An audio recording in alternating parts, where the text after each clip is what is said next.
Okay.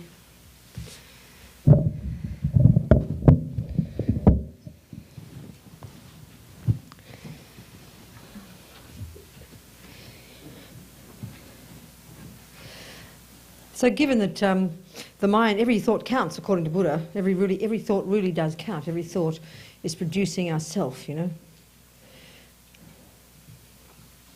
And then another thing, and we can talk about this, see the logic of it, is that the reason we do things, the motivation we have for doing things, actually determines the quality of that thing, not the thing itself.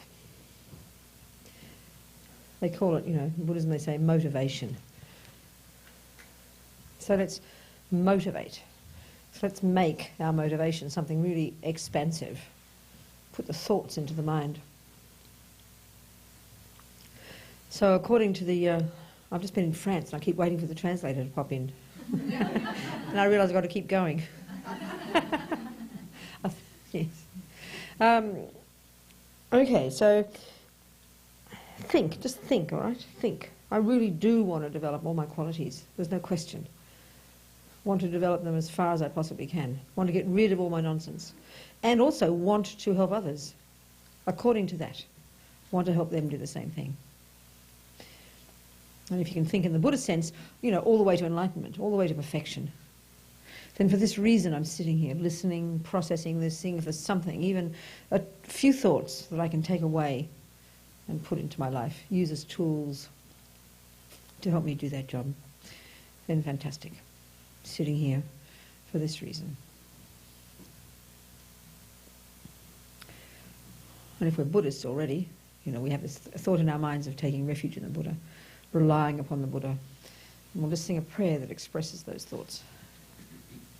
Sangye charang tsokye chognam la jancho badu dagni kyab suchi dagi chunyen gi personam ki drola penchir sangye dropa shok Sangye charang tsokye chognam la jancho badu dagni kyab suchi dagi chunyen gi personam ki drola penchir sangye dropa shok Sangye chadang tsokye chognam la jangcho badu dagni kyab suchi dagi chunyen gi personam ki drola penchir sangye drobpa shok. Okay. What Buddhism is really all about, you know what the goal is, Buddha's goal, what he says we have the potential to achieve is happiness. Simply that, you know, happiness.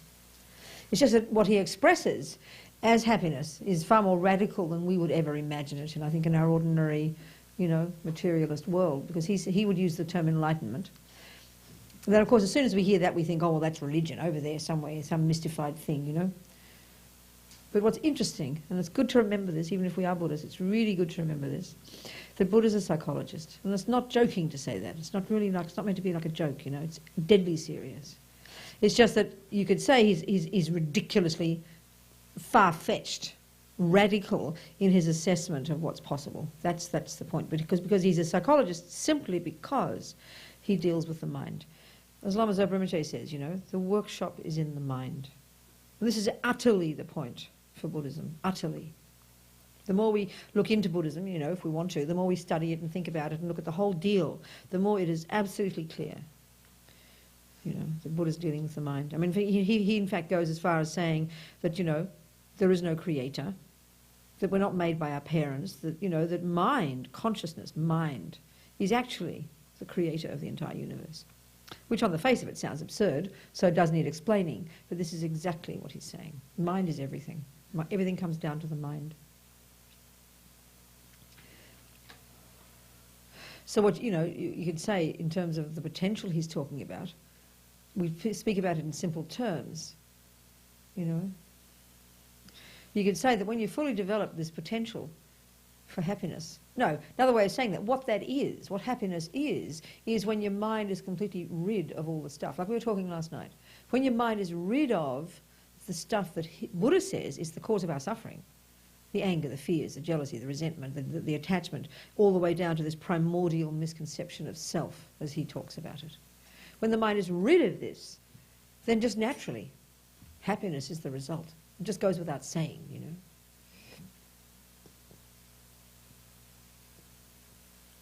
So if we would ask ourselves the question, can I be happy? Is it possible? You ask a Catholic that, you ask a Muslim, you ask, you know, let's say a Jew. They'll say yes. But then they'll say it's what you get when you go to heaven with God. Now, I'm not being rude here, just stating, isn't it? Simply speaking. If you ask a materialist, which is most of us, even though we might be calling ourselves religious, it's much more complicated, you know. There's this big conflict, actually, big contradiction. Because on the one hand, if you look at all of us, and you look at the ants and the dogs and the giraffes, you know, every choice we make is based on the wish to be happy and the wish to be free of suffering. It's the bottom line. It's so assumed we don't say it, you know. But it's right there. If you look at all the choices you make, the job you take, the people you live with, where you go, where you don't go, what you do, what you think, everything. If we did have the choice, if we, you know, it's determined by whether or not it'll make us happy, whether or not it'll you know, not bring us suffering.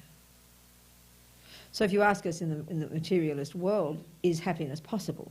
We wouldn't answer so confidently as, I say, a Christian or a Jew or something. We would on the one hand say, well, I definitely want it, and I never stop trying, never stop trying. But look at the world. How can I possibly say it's possible?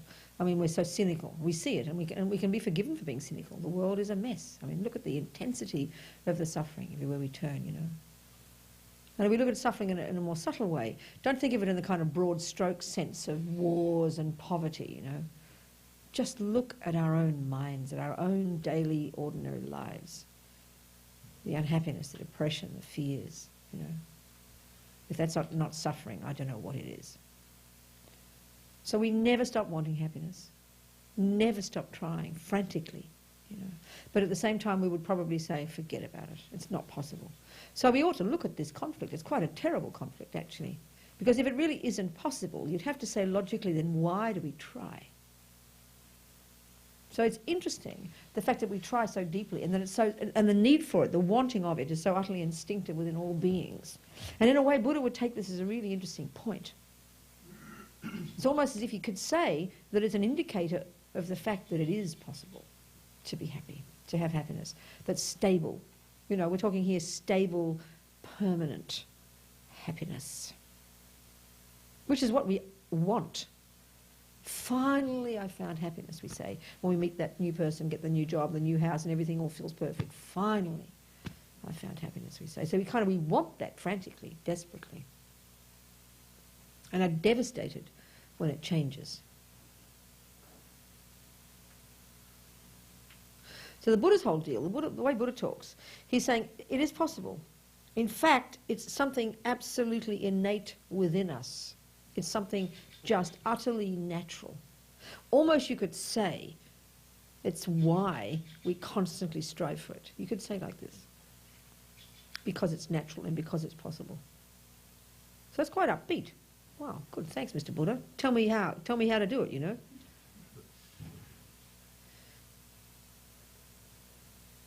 So it's the methods that are, I think, the point. So we can all maybe ask the question, you know, what it is. No, is it possible? Then we have to establish what it is, I suppose. And then we have to establish what the causes are. It's very logical, you know. Is it possible to, do this? Yes, it is. Well, what is it and how do I do it, please? It's very reasonable. You have to ask these questions. So what is happiness and how do we get it? Well, if we look at what it is, that really implies the methods from the Buddhist point of view. But let's look at the way we think now. You know, when we ask about happiness, what is happiness? Well, it's a nice sunny day. It's a handsome husband. It's a good kid. It's money in the bank, health, you know. We'll define it in external terms, automatically, won't we? Never think twice. And the same with suffering. You define it in external terms. So that tells us the causes. Get those things. It's very clear. If that's what you think happiness is, it tells you immediately your methods. If happiness is a sunny day, you better go find a sunny day. You know, if happiness is a handsome husband, go get a handsome husband. It's fairly obvious, isn't it? If once you define what you think it is. So Buddha's discussing. Buddha argues with this one. It's very simple. He argues with this one. Not in any moralistic sense, in a very practical sense, you know. He simply says it's not the main cause of happiness. That's all. Sorry, not the main cause of happiness. You can get a handsome husband, but you won't get happiness. You might have temporary happiness. You might have pretty good quality happiness if you compare with something else, like if you have a lousy husband. You know, you can't argue with this. But so his discussion is about exactly what happiness is. And so let's look at that and what the characteristics are.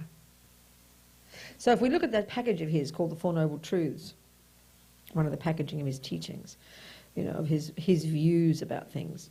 The third one is Buddha's assertion that he talks the Four Noble Truths are talked about in the context of suffering, and the third one is, hey guys, you can be free of suffering. Well, if you flip that over, he's saying, hey guys, you can be full of happiness. It means the same thing. And he is making the point, and this is where we can easily slip into the religious mode and hear it as something mystical, hear it as religious. And in Buddhist terms, it is religious, but it doesn't contradict the mind, doesn't contradict reality, it doesn't contradict psychology, from Buddha's perspective anyway. So what he is saying is that this potential for freedom from suffering, or this finally, is within the mind. It exists within the mind. And that therefore happiness finally exists within the mind. Therefore the causes, the methods are done by the mind, helped by the rest of us, but finally comes down to the mind. This is why Buddha's totally about the mind. This is where the workshop is. This is why it's said that the workshop is here. So the term in Buddhism for this is nirvana. So then we go, religion again, you know. But it's interesting. Nirvana is not the equivalent of heaven. It's not like that. Nirvana, simply speaking, is a word that you can use to refer to the mind of the person who's done the job of getting rid of suffering, quitting all the causes of suffering. A person who's finally, you could say, who has become, actually you could say it this way, a person who has become who they really are, has developed this innate potential that Buddha would say we all possess. It's a potential, you know, to have a mind that can only be happy, absolutely can have no suffering. He is saying this is possible. Now, if we compare that phrase, you know, the words sound simple enough: happiness, potential, mind. We all use those words in the world, but then it sounds puzzling because we can't find any reference point for anything like that in the world that we know. You go to some therapist, you go to Dan, and you say, please sir, he's okay because he understands he's a Buddhist, right? Sort of a Buddhist, I suppose, isn't he? You're 2.5% or a 42% Buddhist? I don't know, Dan, what do you think? I'm moving up. Oh, good. 1%. Okay, that's right. Okay, well, let's just pretend Dan's not a Buddhist and he's a regular therapist. And someone goes along and says, well, listen, doctor, I'd really like to, please, would you like to give me methods where I can completely stop all anger, all jealousy, all pride and all attachment and become totally developed in love and compassion and wisdom and all the rest? He'll think you're potty and he'll lock you up and give you a pill, probably, you know. He'll think you completely got, you know, delusions of grandeur, isn't it? Well, this is how Buddha talks, and this is where, you know, he is saying happiness is in the mind, and when you've finally achieved it, it is something you will never, never lose. And why? And another way to talk about this is because he is saying that actually it's just natural to the mind. It's natural to the mind. It's something innate. It's something natural. So, I mean, a nice example about this innate business, this natural business that I like to use. An example. Okay, another way they say this is we all possess another term actually. Okay, it's a bit another term for this when it's really fully developed, you know, is that we become enlightened or become a Buddha. It's just a Sanskrit word that means fully awake, fully developed. It's a word that's used to refer, again, You know, there are differences in some ways we can describe nirvana and Buddhahood as different, but broadly speaking we can say here that they're similar. And they're the words used to refer to that state of mind of that person. Are coming out of someone's culture of 2,500 years ago and a different culture from ours for a start. There is terminology that we don't use in our everyday life. So we can easily mystify it, you know. So this term for sure we mystify. So what does it mean here? Well, this analogy that I like. If we use the analogy, let's say, of an acorn, you know, and you say to your mum, "What is that?" And she would say, "Well, it's, you know, it's a little brown thing," which is true, it is. But then you say, "What is it really?" You know, you get to the point. And she'll say, "Oh, it's a potential oak tree." You know, you put it in the ground, you give it water and this and that, and eventually it'll grow into a thing like that over there. Now, first of all, it's not evident, is it? When you've never heard of an acorn and an oak tree before, you look at this and you look at this, you can never tell in 20 million years of just looking that that's the cause for this. You'd never know it. You can't tell. So, saying it from the Buddhist point of view, using Buddhist terminology, what she would say is, acorns possess oak tree nature. Now, then you understand what it means, don't you? Oh, I see. It's potential, you know.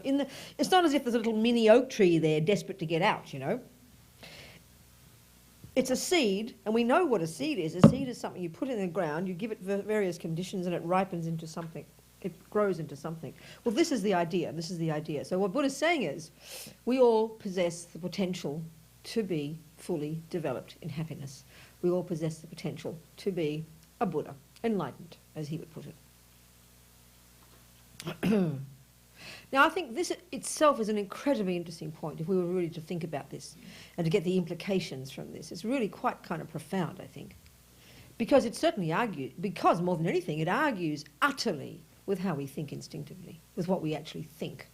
First, forget even whether a materialist. If we look at the world as we know it, which is all we think it is, you know, this little bubble we live in called this earth, we're utterly earth-centric, aren't we? This is the universe as far as we're concerned.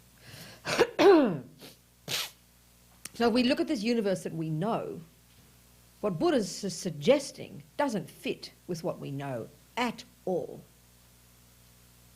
I mean, we can't point to methods anywhere on this earth, in psychology, in science, in philosophy, in math, anywhere. We can't point to methods for achieving this. No one asserts it's possible. Like I said, you go to Dan, you go to some therapist and ask for the methods to do this, they'll think you're really a bit, you know, they'll think you are a bit insane. You know, you've got delusions of grandeur, extreme. So this is where we really need to think about it. We really need to think about it. And this is the Buddhist approach. Don't just swallow it whole. Don't just be all holy when you hear Buddhism and then stuff it in and, you know, and say, no, I believe in this. This is not the approach at all. He demands that we listen to it. He demands that we think about it because he's saying it's something, it's something provable. It's something organic and progressive and doable and provable. It's something that you'd want to achieve. Like if you hear of a place called Paris, you're interested to know what it's like, then you're inspired, and then you want to know how to get there. It's not just some fantasy in your head. It's a real, you know, relatively speaking, a real place, and there are real methods to get there. Well, that's the attitude to have to this. Now, we shouldn't need persuading when someone says it's possible to be fully happy. We shouldn't need persuading. We should be weeping in gratitude that someone finally is actually suggesting it's possible, rather than the cynical view we have now, come on, you know, don't be ridiculous, look at the world. And we don't even think about it. We keep bashing our heads against brick walls using the same old methods that we can prove haven't helped. So, you know, to give even a second thought to what Buddha is saying, if we do recognise that we want to be happy, is a reasonable thing to do, you know.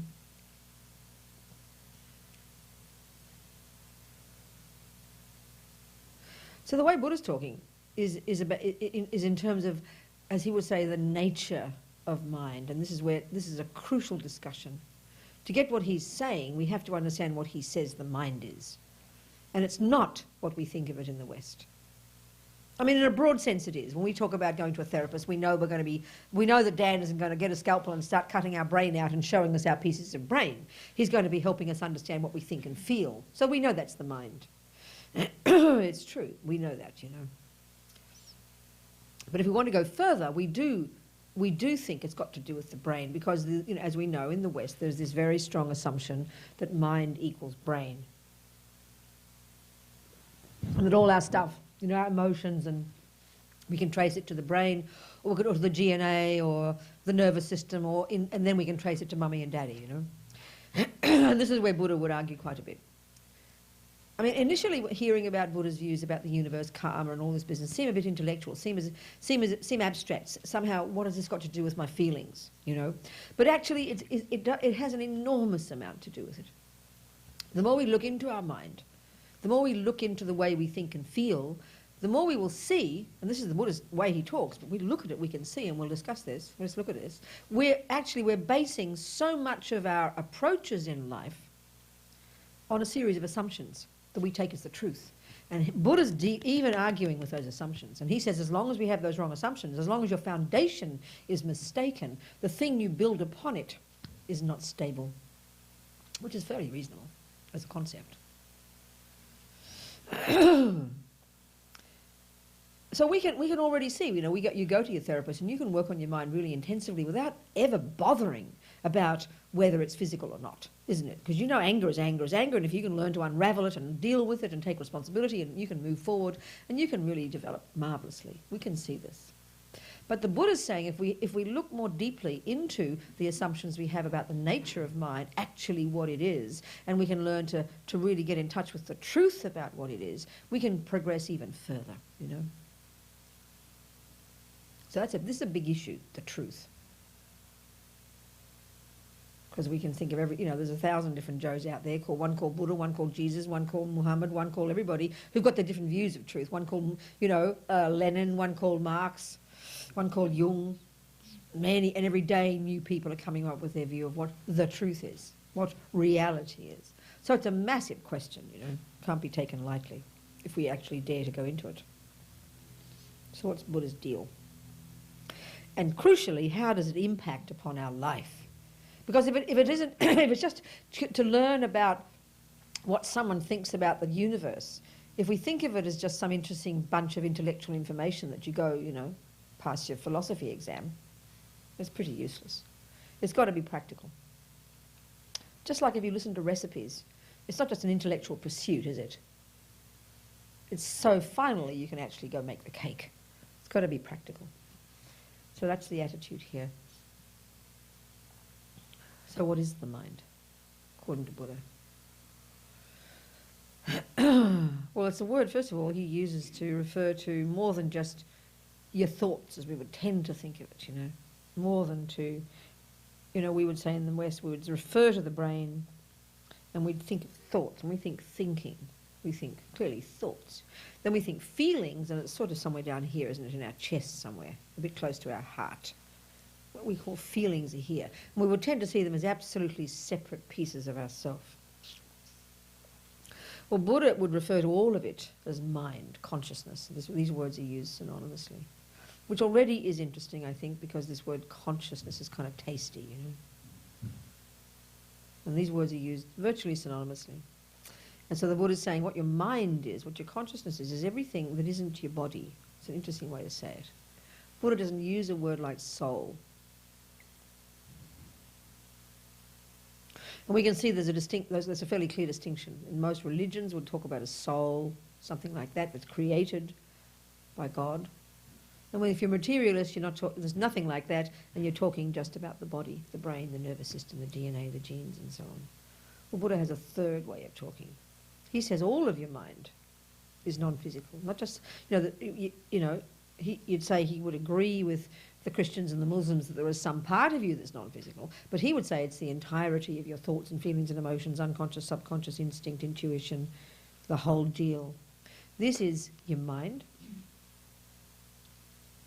Speaking loosely, you could say that what some people might refer to as a soul is included in what Buddha calls mind, although he doesn't use that word, Then the other crucial point that does play a major role experientially when you really, work with Buddhism, if you go, work with it more deeply, is that it doesn't come from anyone else. And this is something, it just sounds intellectual, but it's enormous. The implications of this really are enormous. But it's such a deep assumption something we take utterly as the truth, and base a lot of so much of our responses in life on this, that in order to really get Buddha's view, it's necessary to look at this one. Buddha would say your mind, your consciousness, your thoughts, your feelings, your emotions, they don't come from anyone else. They are absolutely our own. You could say, couldn't you, that really all religions, let's say besides Buddhism, mostly, and materialists share one thing in common. They all have one agreement, that you began in your mother's womb, And Buddha would say this is not so. No one made you, and you didn't begin then. Buddha's one of the ways of describing Buddha's philosophy, bringing it right down to brass tacks. You'd say that he talks about cause and effect. Cause and effect. You do this, you do this, you do this, you get that. If you've got this, you must have done this, this, and this, and this. And he would say everything's cause and effect. Now we can relate to this when it comes to science. Tissues and cups and things like this. You do this and this and this, and that results. We understand cause and effect in a very sophisticated way in the materialist world, science. But when it comes to emotions and experiences and what happens to us in life, Buddha would suggest we're pretty confused. So where he talks about cause and effect is in terms of the mind, which means in terms of our experiences. And when he talks about that, he uses the word karma. So the word karma, Sanskrit, which just simply means action, actually is referring to the process of cause and effect when it comes to one's experiences, one's life, what we experience, what happens to us, who we are, how we think. And karma is a process that takes place first and foremost within the mind.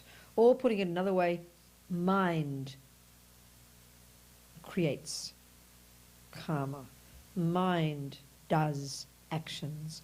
Mind creates, does this and does this and does this, which brings that result. So another way of saying that is that what Buddha's asserting is that everything we think, every microsecond of what we think, every action with our body, on the basis of what we think, let's face it, you think something here, the fist goes out there and punches. You can't, you're not having loving, blissful thoughts when your fist goes out. You'd be in trouble if it did.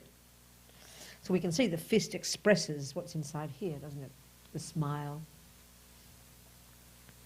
So every thought,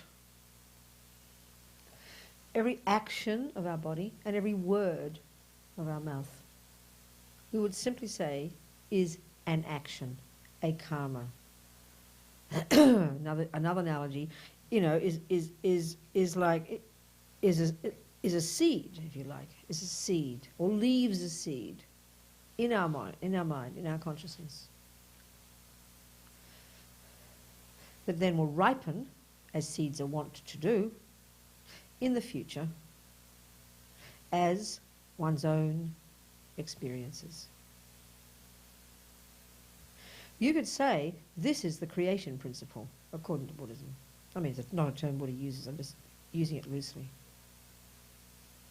But mind is the creator. It's a highly elaborate process, the way he describes it, incredibly elaborate. On the face of it, it sounds bizarre, but it's all there in all the Buddha's teachings, all expressed, all detailed, all laid out. This is the essential principle. So another way of saying that is that if we look in the present at our experiences, and we can divide our experiences into four, if you like. It's the way they'd say it in karmic terms.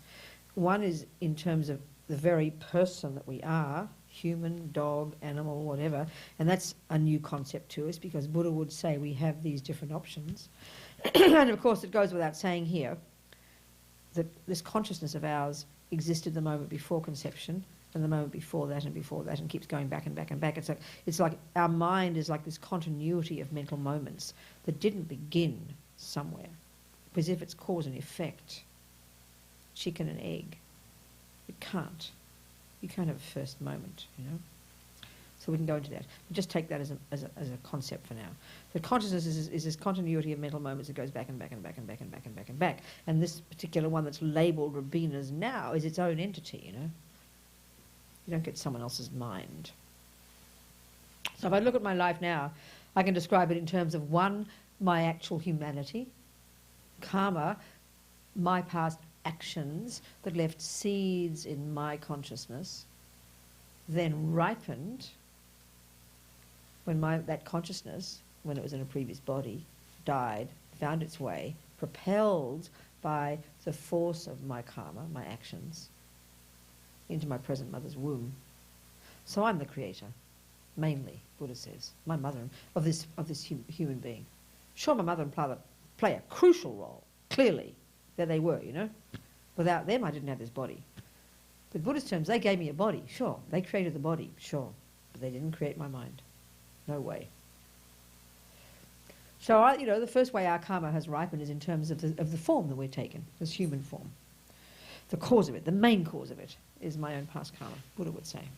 The second way my karma has ripened is if I look in the contents of this person, the qualities, you know, your tendencies, your characteristics, your feelings, your thoughts, your tendencies, your wish to kill, your wish to lie, your depression, your anxiety, you name it.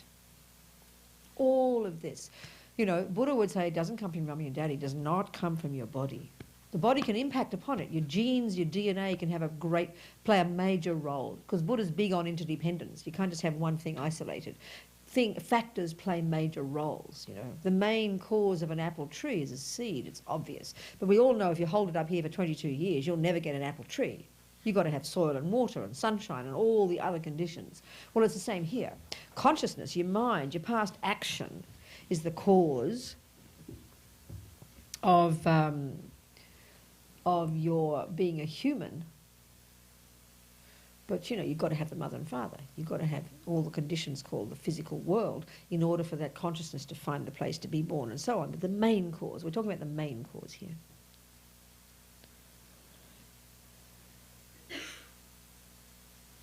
The third way your karma ripens, your past actions, the seeds you planted in your mind in the past,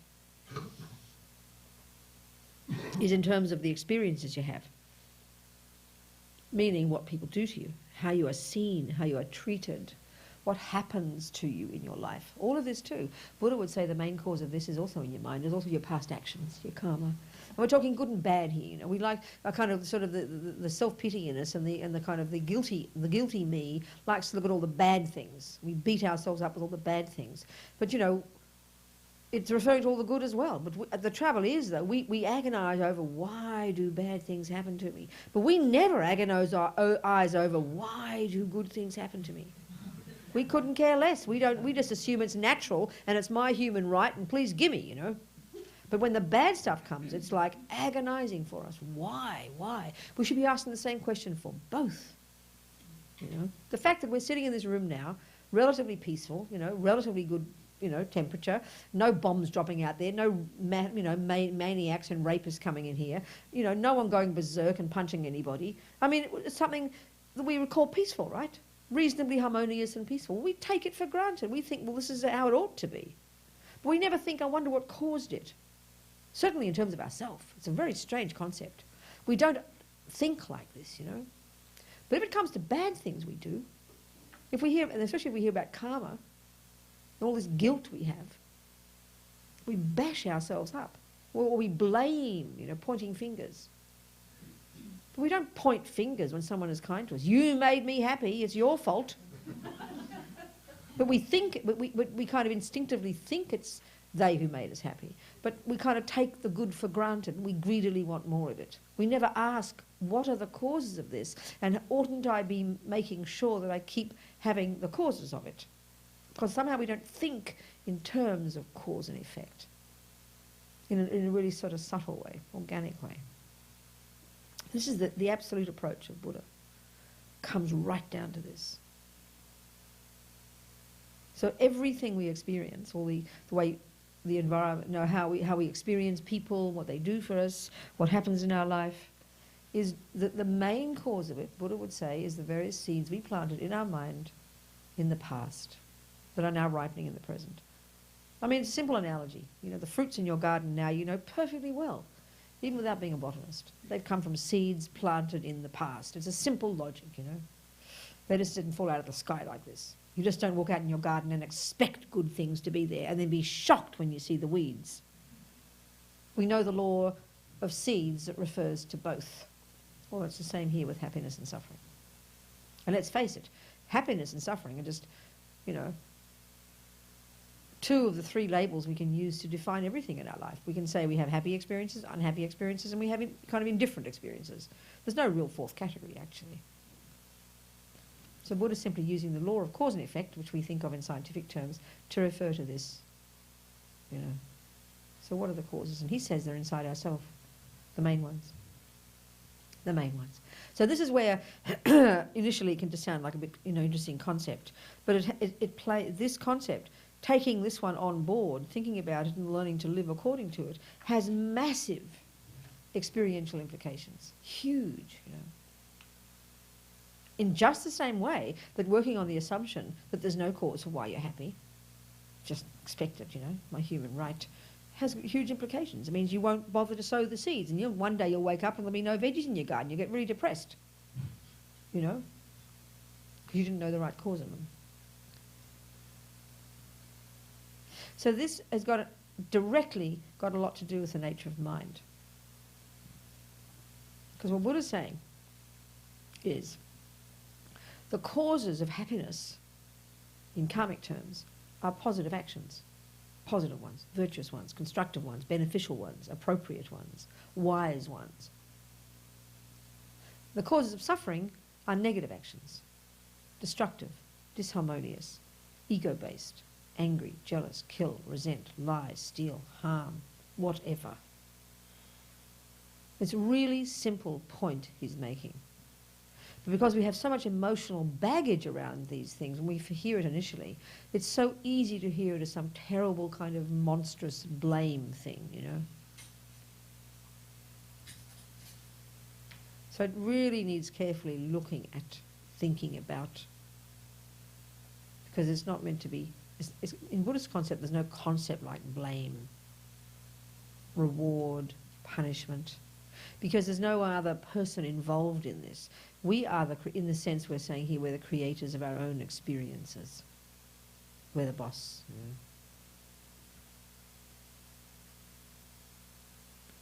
That if in this moment I've got reasonable tendencies in my mind, that the main cause of these is my practice of these in the past. Just like if you're very good at piano, you're not mystified about why you're good at piano. You know perfectly well because you've been practicing it for 10 years. Well, why, when I was a little girl, was I good at anger? Well, Buddha says, because I was practicing it before. So I brought it into life with me. I was good at it. In the same way Mozart was good at music at the age of 6. His mummy gives him a piano, off he goes, writing his symphonies.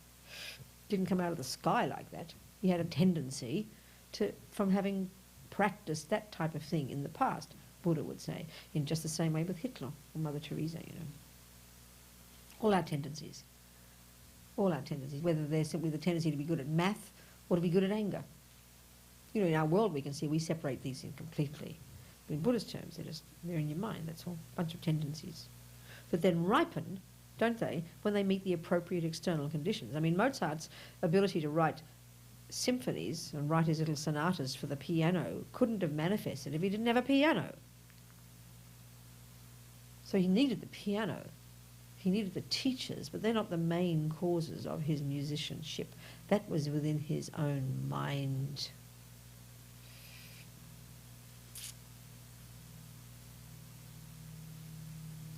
So, of course, the implications of this concept of karma is that I'm responsible. It's unbelievably empowering, Because when you can take responsibility for the good stuff, you're brave enough to take responsibility for the bad.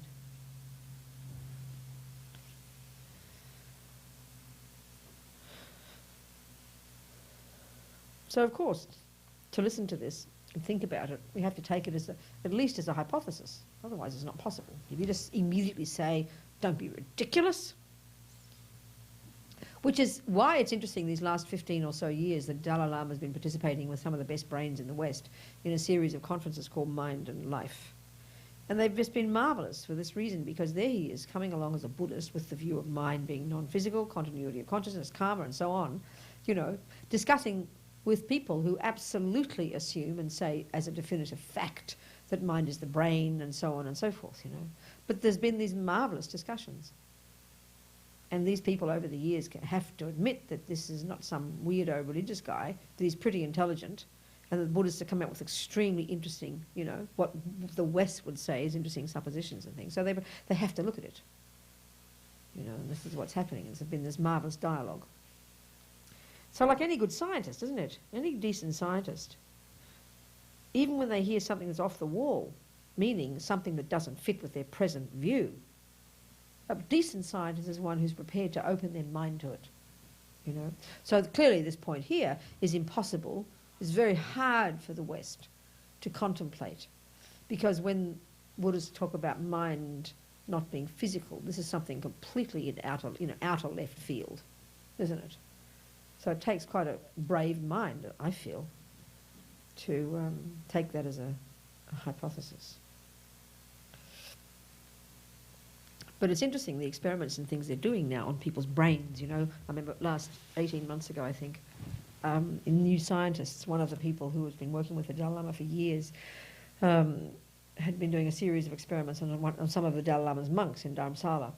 And he wrote his piece, and he said he's prepared to stand by completely the proof of this one, you know, the results of this, was that they could see, from these meditators, that radical differences between their brains and the brains of ordinary people, and their type of responses in certain situations. And so he says it can prove that this action called meditating actually changes the shape of the brain. Whereas the usual Western world's view would be, when you take your drug and you change the brain, then it impacts upon your feelings. And the Buddha would argue there's no difference, you know, that he would agree with that too. But that's the usual, it's only been a one-way street, I think, in the West. So this type of proof is very interesting, you know.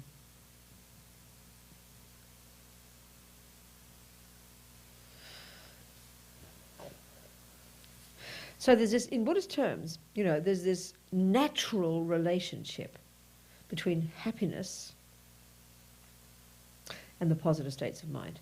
Don't hear it as anything moralistic, like you're a good person and someone will reward you, you know. That's just how we think now, whether it's mummy or God. And if you're a bad person, you'll get punished. So we tend to hear karma in those terms. And that's not the way Buddha is talking, you know. My mother used to say, virtue has its own rewards. That's very tasty. That's what Buddha's saying. By being good, it brings its own results to you. By being bad, I mean, using simple words, you know, brings its own results to you. It's not punishment from someone else. It's not judgment. It's something utterly, in Buddhist terms, it's absolutely organic and natural. Organic, completely natural. So he's saying there's this natural, organic relationship between happiness and the positive states of mind. And there's this natural relationship between suffering and the negative states of mind. Now this is difficult for us, because when we hear suffering, you know, yeah, it's the punishment reward one. It's very hard for us to hear this. So it takes time to hear it in an appropriate, clear way without all the emotional baggage that we bring to it, you know. And when we can begin to hear it, it's, like I'm saying, it's extremely empowering. I remember talking to a group of Christians years ago in Kathmandu, at our centre there, and they were Lutherans actually, very nice people.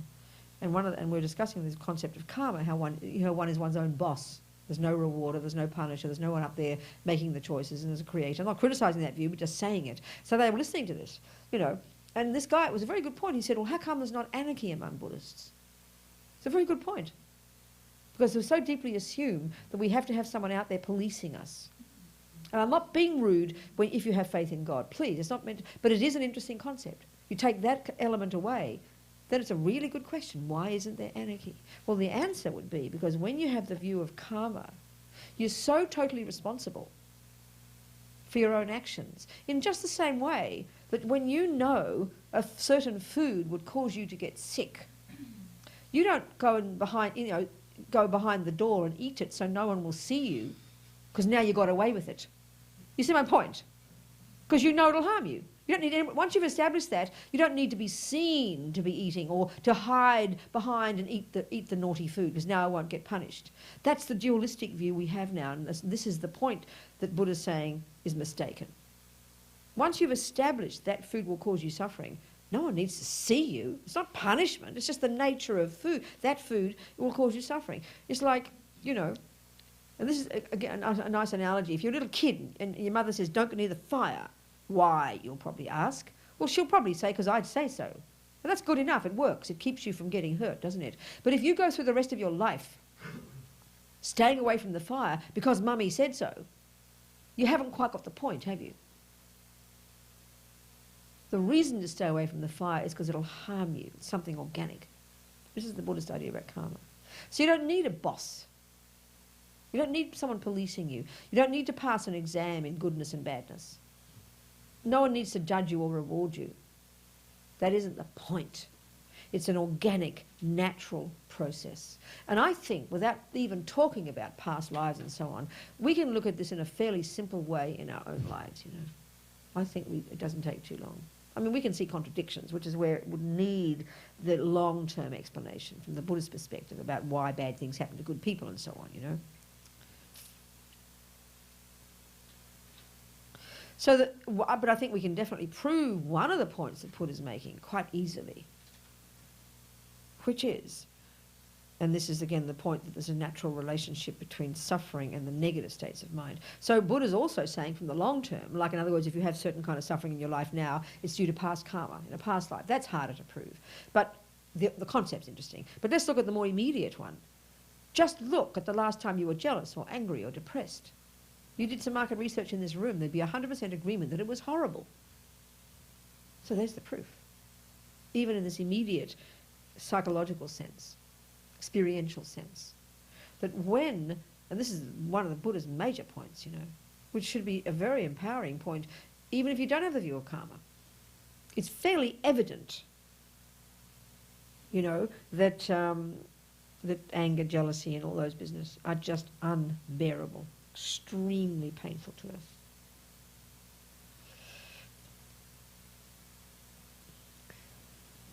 And if we were to get this one, if we, from the Buddhist point of view, and again, forget about past karma and all the rest, if we were to really go into this one deeply,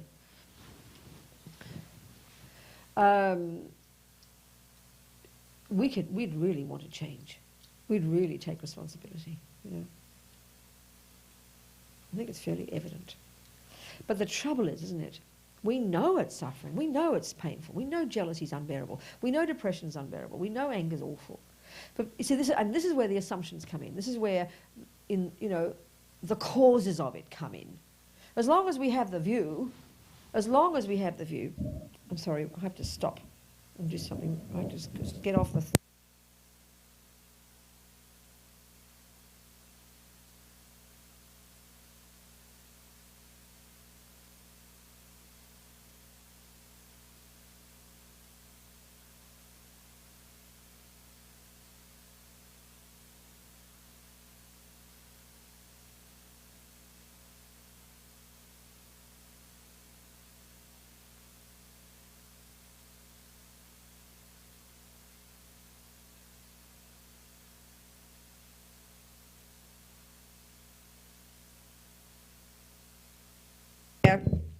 Out of interest, anyway. Without looking at past and future, without looking at the past, karma and all this stuff, I think if we were really to look into this one very deeply, we could, like I said, we can become very empowered in our own lives, really take responsibility. But what is it hindered by? What is our ability to work on our own feelings hindered by? And so this is where, if we want to go more deeply, we have to look into the past business, the causes of it. So if we're able to really just accept that here I am, this anger is so painful, I know it's his fault because he's a creep, but I know I can somehow change my own mind. That's amazing. If we can do this, this is amazing. But most of us, we don't do this because we are so caught up in the blame mode. But what do you mean I should change? It's his fault. Or, what do you mean? How can I change? It's my chemical imbalance. Now, please, I'm not being rude about it, don't hear it in a judgmental way. As long as I think there's an external factor that is hear the words, as long as I think that any external factor is the main cause, that's the crucial point, the main cause of what I think or feel, the main cause of my happiness or suffering. What Buddha's saying is you're in really big trouble because you become a victim. It's the blame mode. And he is saying it's inaccurate. Actually, he's saying it's simply an inaccurate assessment of how things are. And this takes an enormous amount of thinking about. And because it's such an assumption for us. If someone is harmful to you and you get angry, nobody on this earth would criticize you. Nobody. Everybody would say it's natural. And of course, the more harm they do, the more anger you have, the more natural it is. It's interesting, isn't it? So the Buddha's not criticizing. He's simply trying to get us to be really precise.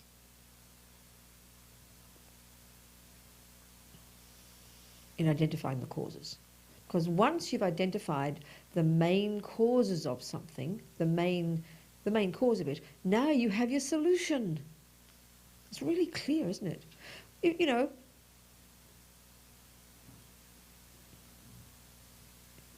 Once you've established the main cause of the pollution in that water, now you know what to do to get rid of the pollution until you've identified precisely what it is. And whether it's the body, this is why in science we're so accurate, we're so clear.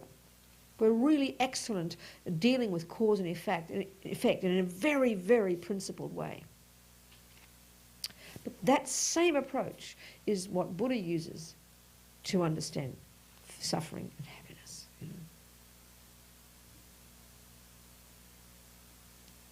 So you've got to be accurate in assessing what is the cause of that pollution, what is the cause of this sickness, where is that cancer, exactly what it is, what is its character. You can't miss it by a millimetre. You've got to be accurate.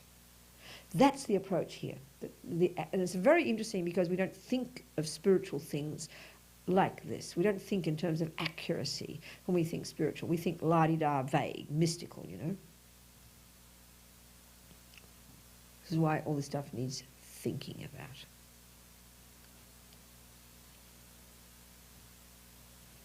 So as long, Buddha's saying again, as long as I believe, and this is what he is indicating, he says, you in the West you think you don't believe in anything. Sorry.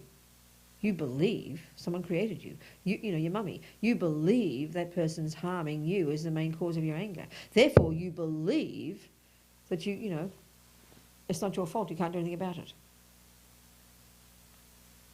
And he's saying it's mistaken. That's all. It's mistaken. Not accurate.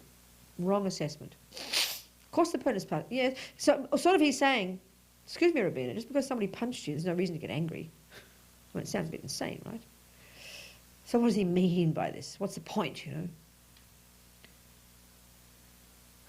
All Buddha's saying, as we were talking last night, the heart of it is we can change the way we feel.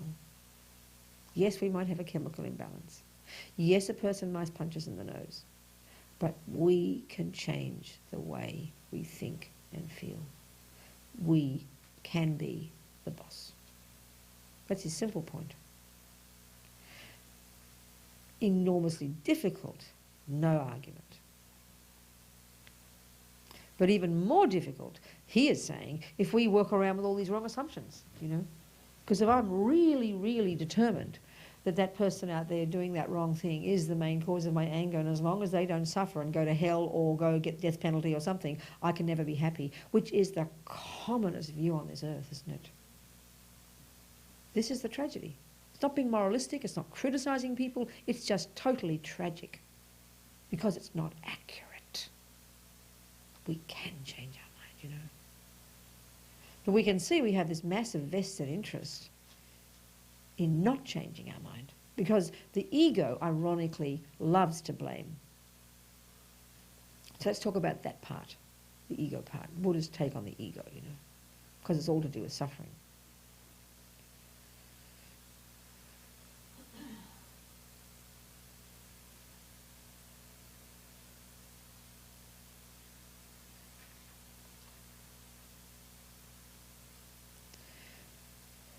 Buddha's really saying in the mind, in this consciousness of ours, we can say there are three main categories of three main categories of feelings, to speak simply.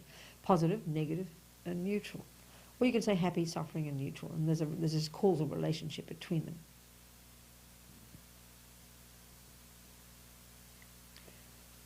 So without, going to some great philosopher or God or Buddha, we know what the positive ones are, we know what the negative ones are.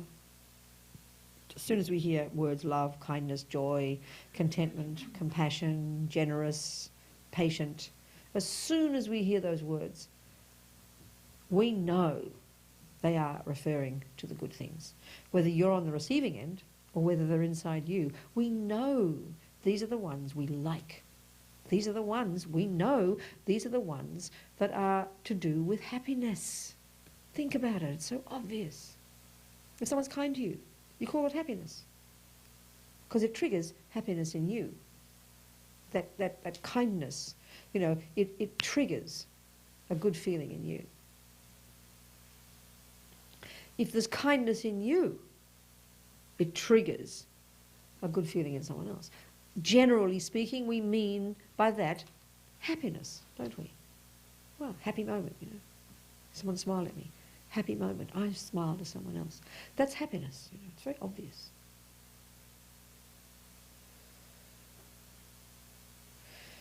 Then if you say words like jealous, angry, depressed, we know it's the painful stuff. We know it's opposite to happiness. Again, whether they're inside you or whether you're on the receiving end.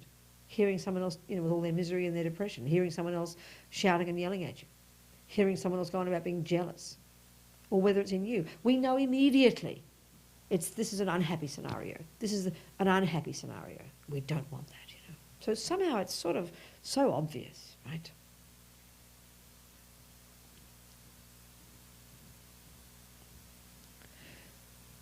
So the learning from this, in Buddhist terms, is, well, hey, come on, this tells us exactly where we should be going. Positive feelings, positive states of mind make me happy. I want to be happy, so I better keep having more of them. Isn't it? It's sort of very simple logic. It's embarrassing. A 5-year-old can understand it. Do your market research. Check out how people feel when people are kind to them. Check out how people feel when they're feeling kind. They will say they feel happy. Do you want to be happy? Yes, please. Well, then try being kind. I mean, it is so utterly faultless logic. You understand? But because, like I'm saying, we've got this enormous emotional baggage, and in Buddhist terms, mistaken assumptions about what it is and where it comes from, that we just don't get the simple learning. We don't get it, We're not talking rocket science here.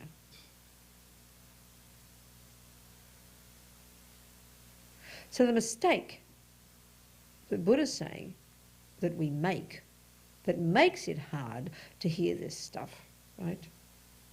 There's several, actually. One is we have this view that is virtually instinctive within us, which, as I said, we take as the truth, that the main cause of my happiness is that person doing the kind action. So when we say, yes, we like the feeling, we want to be happy, we're going to try and get the person to be kind to us again. That's our method, isn't it? That's our method.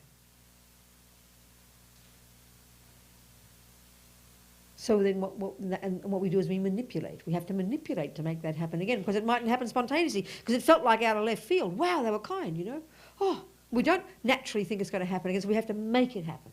So we start smiling at them, scratching their back and giving them things, in the hope, frantically, they'll keep being kind to us, because that seemed to be the cause of my happiness. Well, Buddha calls this attachment. And he says this attachment is a response to the mistaken view, to the mistaken, view that he is the cause of my happiness. So he's saying as long as we walk around life with this deep view, this assumption in the bones of our being, that happiness comes from out there, then we will have what he calls attachment, which is this neurotic, needy state of mind that thinks he is the cause of my happiness, that has to then manipulate to get that kindness again so that I can feel happy again. And it's kind of frantic, because we can see from our experiences you can't guarantee it. It causes us to manipulate. It causes us to be control freaks, as we all call. It's just a variation of attachment. It causes us to have then massive expectations. Massive expectations. And then, of course, what it sets us up for is unbelievable disappointment when we don't succeed.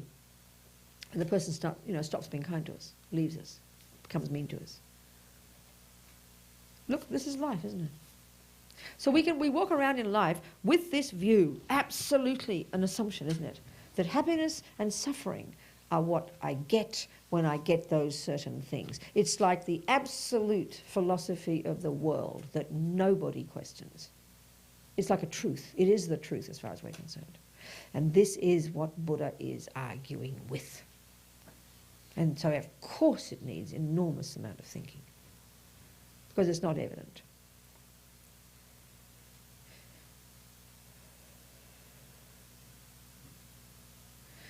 You know, in worldly terms, happiness is what we get when we get what we want, isn't it? What Buddha's saying is, happiness is what you get when you develop your qualities.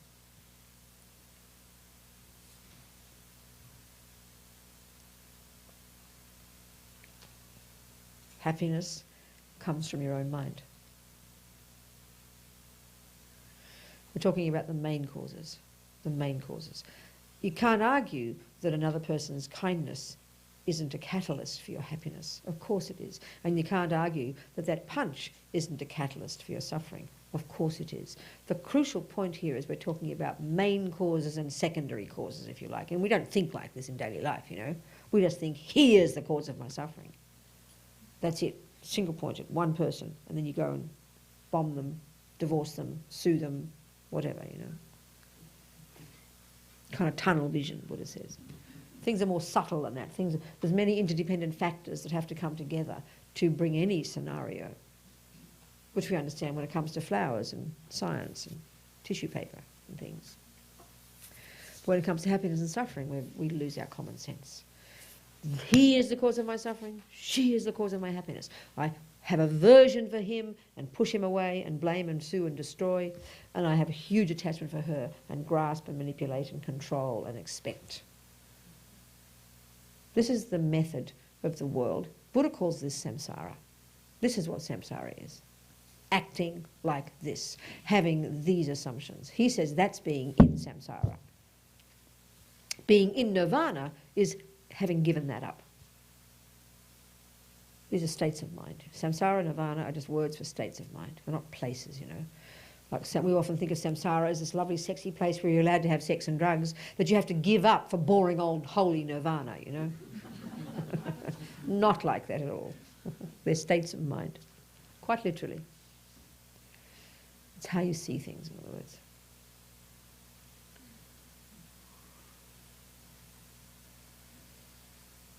So what Buddha's saying is we have this incredible potential if we have the courage, you know, to look inside. But it's extremely difficult because the world is like this huge obstacle course. We can see, you know. You can almost think that if you're living in a little mountain all on your own, it'd be a really easy job to do. And in fact, it is an easy job to do when you're on the mountain on your own. When you're ready to do this, they all recommend that's the best way to do it, this initial stage of practice. There are other levels when we need to be around people. But, we use the analogy of the bird needing two wings, the wisdom wing and the compassion wing. The best way, the ideal scenario to do this job we're discussing now, which is the wisdom wing, which is sort of like high school, you know, well, junior school and high school. And then to do the compassion wing, which is sort of like university, college, that's really the kind of the huge level of practice. But the first level is this wisdom wing, the work on your own mind. of sorting out, you know, the causes of happiness and the causes of suffering, and then learning to change the way you are, kind of like, you know, deconstruct your mind and then reconstruct it. The best scenario is up in the mountains on your own, not disturbed. Best. But it's a rare person who would have all the conditions to allow that to happen and would have the discipline to do it. But it's the best solution. It's the best scenario. So for most of us, we have to, you know, be in this minefield of called life. With wretched human beings around us doing all the things we don't want, you know, or not doing the things we do want. So it makes the job extra, extra hard, extra difficult. But it's possible, you know, it's possible.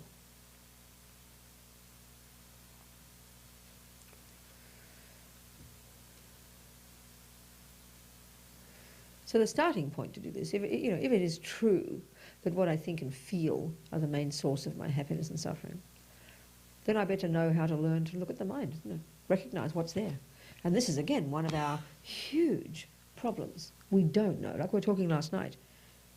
From the moment we wake up in the morning, normally speaking, you know, till the moment we go to sleep at night, we haven't got a clue what's going on in our mind. It's only, like I'm saying, it's only when the experiences are quite intense that we notice we've got a feeling. But then it's a bit late. Or it's only when the words are out the mouth that you notice you are angry. It's only when you just can't get out of bed one morning that you notice you're depressed. Is Joan here? Where are you, darling? So like you know, your experience, right?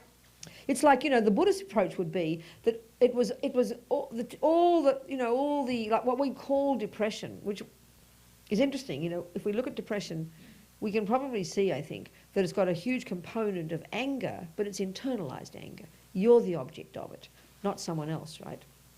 So the Buddhist approach would be that was going on for years. Years and years and years since you were born, the certain tendencies of your mind responding in certain ways, but all kept under wraps, you know. You're leading your life, trying to be a nice person. And then somehow the major experience of it was triggered when you had that baby. And suddenly you think, oh, now I'm depressed. But it's only that you began to notice it then, that all the little pieces, all doing the little bit underneath, quietly, and we don't know how to look at it, and we'd rather not look at it, quite frankly, because I've got to be a nice person and lead my life. You understand what I'm saying? And then suddenly it becomes so painful. Oh my goodness, look, I'm now depressed.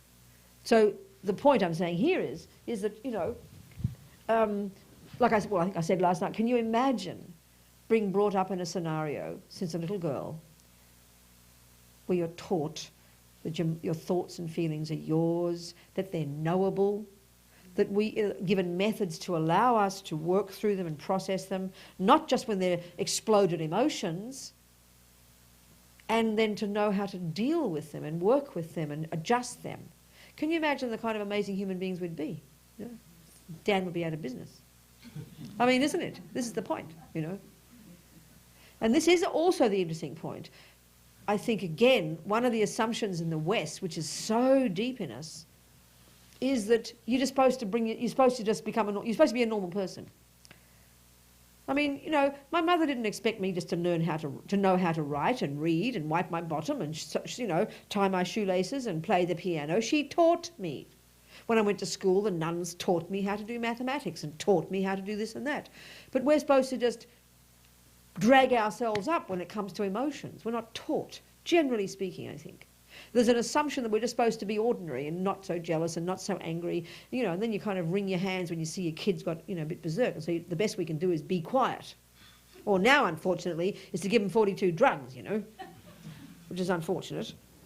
So we're all confused. We don't really have very good methods, you know, to know what we're thinking when we think it. So here we are, you know, halfway through our lives, if we're lucky, if we're not 3/4, you know, attempting to apply some methods to become a halfway happy human being. I mean, better than nothing, isn't it? My goodness.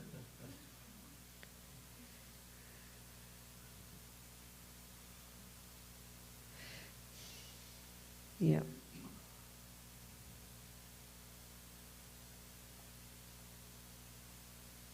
So one of the stumbling blocks in our ordinary Western view, with our ordinary Western world, to our looking into our minds is because we think someone else's fault, or we think, you know, it is the chemical imbalance what can I do? That's how we tend to think. But it's his fault, what can I do? But it's the chemical imbalance, what can I do? There's like a sense of hopelessness that comes, you know. And the point that Buddha's making here is that, yes, the chemical imbalance plays a major role, and yes, the person's punch plays a major role. Of course they do. How can you say they don't?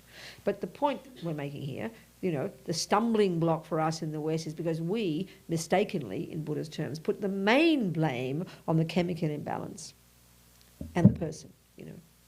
So don't use the word blame. We see those as the main factors. So they're the ones we all work away on. Of course we do, you know. So, I mean, you know, we can see now, we think we found the cause of depression, so we've a lack of serotonin or whatever. I don't know what the right thing's the way they say it. So we have these tablets now that can help, right? Can help control the chemical imbalance. But, I mean, we haven't yet found the cause of anger and killing and lying and stealing, have we? You know, which chemical imbalance that is. There'd be big business if we did. Can you imagine? Oh, my goodness. So, you know, whether it's depression or the wish to kill or jealous or angry, they're all variations of what Buddha would simply call negative states of mind. So again, don't bring emotional baggage to those words, you know. He calls them negative simply because when we are involved in them, they cause us suffering. I mean, duh, you know. And then, of course, maybe not so much with something like depression, depends. But, you know, when we are caught up in jealousy or caught up in anger, we harm others. So not only does it cause us to harm ourselves, we harm others as well. So look at the world. You see suffering. Causes of it, according to Buddha, negative states of mind. Negative states of mind. It's very simple. So one of the stumbling blocks for our looking into our mind is because we think someone else is something else. It's an external factor out there that's the main cause. Another stumbling block is that we think, you know, one of these assumptions we have, well, you know, it's just natural. We're all born this way. What to do? So this is this is the karmic one for the Buddha, and it's a very interesting point. It's quite an odd idea, really, that, you know, that we're the creators of ourselves. I mean, it's a completely ridiculous concept. What do you mean, you know? We're the creators of ourselves. That our consciousness was existing before conception, and that whatever is arising at the time of conception, and certainly arising at the time we come out of the womb, that's expressed in our personality, all of those tendencies are in that mind before conception. But they're in the mind. They're in the mind. Not the DNA, not the genes, not the chemicals. They're in the mind.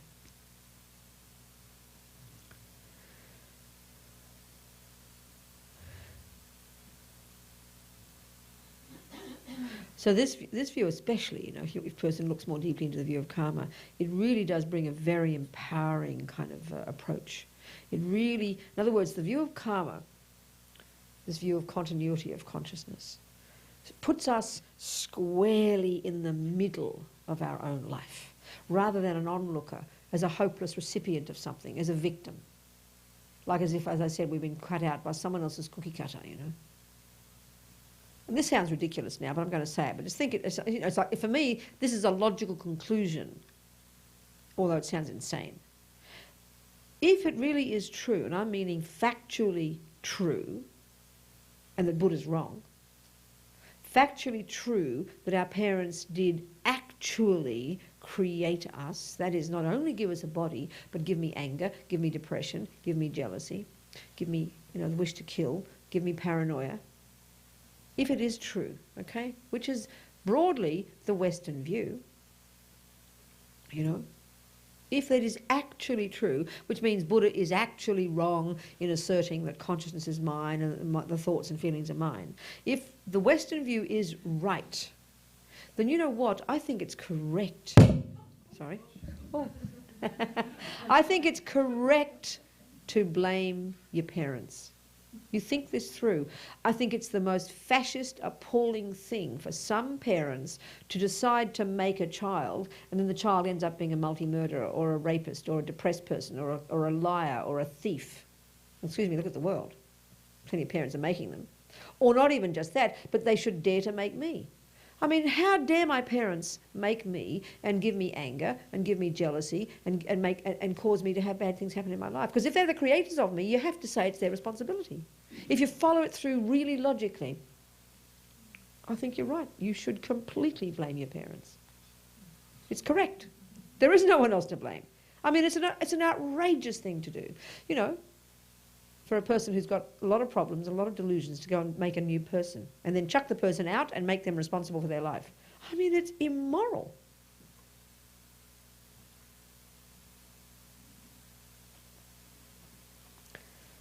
But Buddha's deal is that this is not like that. You know? That your consciousness is yours, your thoughts are yours, your depression, your killing, your lying, your stealing, your whatever it is yours. Yes, the parents play a role. Yes, external factors play a role, but they're not the main cause. That's the distinction. That's the point. So the implications of that are huge. It's like, wow, I can do something about it. Because you're not a victim. Victims are the, you know, it's right to be a victim if your mother made you. You're right to be a victim. You're right to feel impotent and hopeless, and you're right to be angry and to blame. You are. It's correct. But if you made yourself, if you know, due to your past actions have these tendencies now, due to your past actions got that parent, due to your past actions have this thing happen to you, which is what Buddha would say is how it is, then it puts you right in the centre of your own life, squarely in the middle of it, makes you an equal participant in your life, and therefore gives you the power to change. This is the implication of the view of karma, actually. And that's why, you know, if I use the Tibetans as an example, because of a race of people, they're the ones who, you know, mostly have the approach to Buddhism of really looking at all the teachings very deeply, studying it very deeply, going into all the philosophy and understanding all this stuff very deeply. Not just doing some meditations, you know, but really getting their heads around the whole Buddhist approach, and therefore using karma as the basis of their lives, the basis of their choices. And this is the reason why the Dalai Lama is the way he is. He's not just this nice, cute guy who watches his breath and loves his enemies, because that's just how Buddhists are, which is this kind of cliched ideas we have. You know, we should ask, I mean, we on the one hand look at the Dalai Lama's life, the intensity of the suffering of his people, the suffering of his country, you know, destroyed. The environment destroyed, the wildlife destroyed, the buildings destroyed, the religion destroyed, the place destroyed.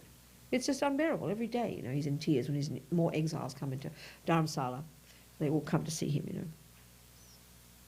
So from an ordinary point of view, if we just look at the bit of suffering we have, and I'm not criticising now and trying to judge people's suffering, but just if we get an objective look and we see the amount of suffering we have in our life and we see how easily we get this and that and get depressed and get upset or get angry or get jealous or whatever, you know, then can you only imagine then how depressed and how unhappy and how full of anger and how blaming and he ought to be, if it is true that the various external factors are the main cause in why we suffer. He ought to be an extremely suffering person. Now, I'm sorry, anyone can see that he's not. Well, it's not, like I said, because he's this nice Buddhist who watches his breath, you know. These cliched, simplistic views we have of what a Buddhist is. You know, well, Buddhists just love their enemies, you know. It's, you know what? The reason, the main cause of why he is the way he is and why he doesn't want to drop bombs, why he's not angry, why he doesn't blame, is because of the view of karma. Because when you have the view that whatever you say and do and think, whatever you yourself say, do and think, leaves imprints in your mind that will ripen in the future for you, then who would ever want to be angry, lie, kill, steal, blame? Who would ever be so stupid as to do this?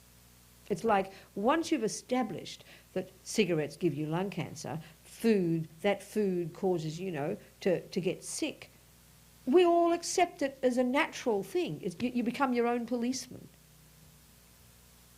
You know, when you know the consequences of something to yourself, when you know the consequences of your own actions to yourself, and we know it when it comes to things I just quoted, then of course we will be self-policing, because we know we don't want to suffer. This is the simple point about karma. This is the first and foremost reason why the Dalai Lama is the way he is. Secondly, of course, he's got the compassion wind down. He has infinite compassion. He couldn't bear to harm another being because he wouldn't want to see them suffer. including his torturers, you know, the people who harm his country. His compassion is so enormous. But karma is like the root, the foundation, the basis for why he makes his choices. And any Tibetan worth their salt is the same, you know. Like those two young nuns. Did I mention those nuns last night? Didn't I? Yeah, I quoted last night. Because they had the view of karma. They were sad, but they weren't angry. And they had compassion for their torturers. Why? Because once you've established that what you do and say and think, which is negative, will destroy you, then you can see that others are doing the same thing to themselves. So that's your basis for compassion. That's the basis for your compassion, because you can see them harming themselves. Those torturers were harming themselves. When you have the view of karma, you're able to see this. If you have the view of blame, it is impossible to have compassion for those torturers. Why would you? There's no way. Karma really is an incredible basis, you know, for sorting your own life out. And indeed, too, for having compassion for others. This law of cause and effect. You know. And it's utterly to do with the mind, how the mind works. Because once you've established, once you work according to the law of cause and effect, this law of karma, that tells you your choices. That tells you what are the states of mind that cause you pain and therefore cause you to harm others, and they're the ones you try to work on because you don't want suffering. So you can say, you know, the main motivation in the wisdom wing is compassion for yourself. Compassion for yourself. Once you've established that that food causes you suffering, then you can say you're going to act extremely intelligently. But also you can say you're acting compassionately for yourself. You don't eat that food even though you like the taste, because it will bring you future suffering. So what an intelligent choice to make. That's the view of karma. That's what the view of karma gives you. The first stage of it is to really look into the mind and see the consequences to yourself of your own thoughts and feelings and emotions.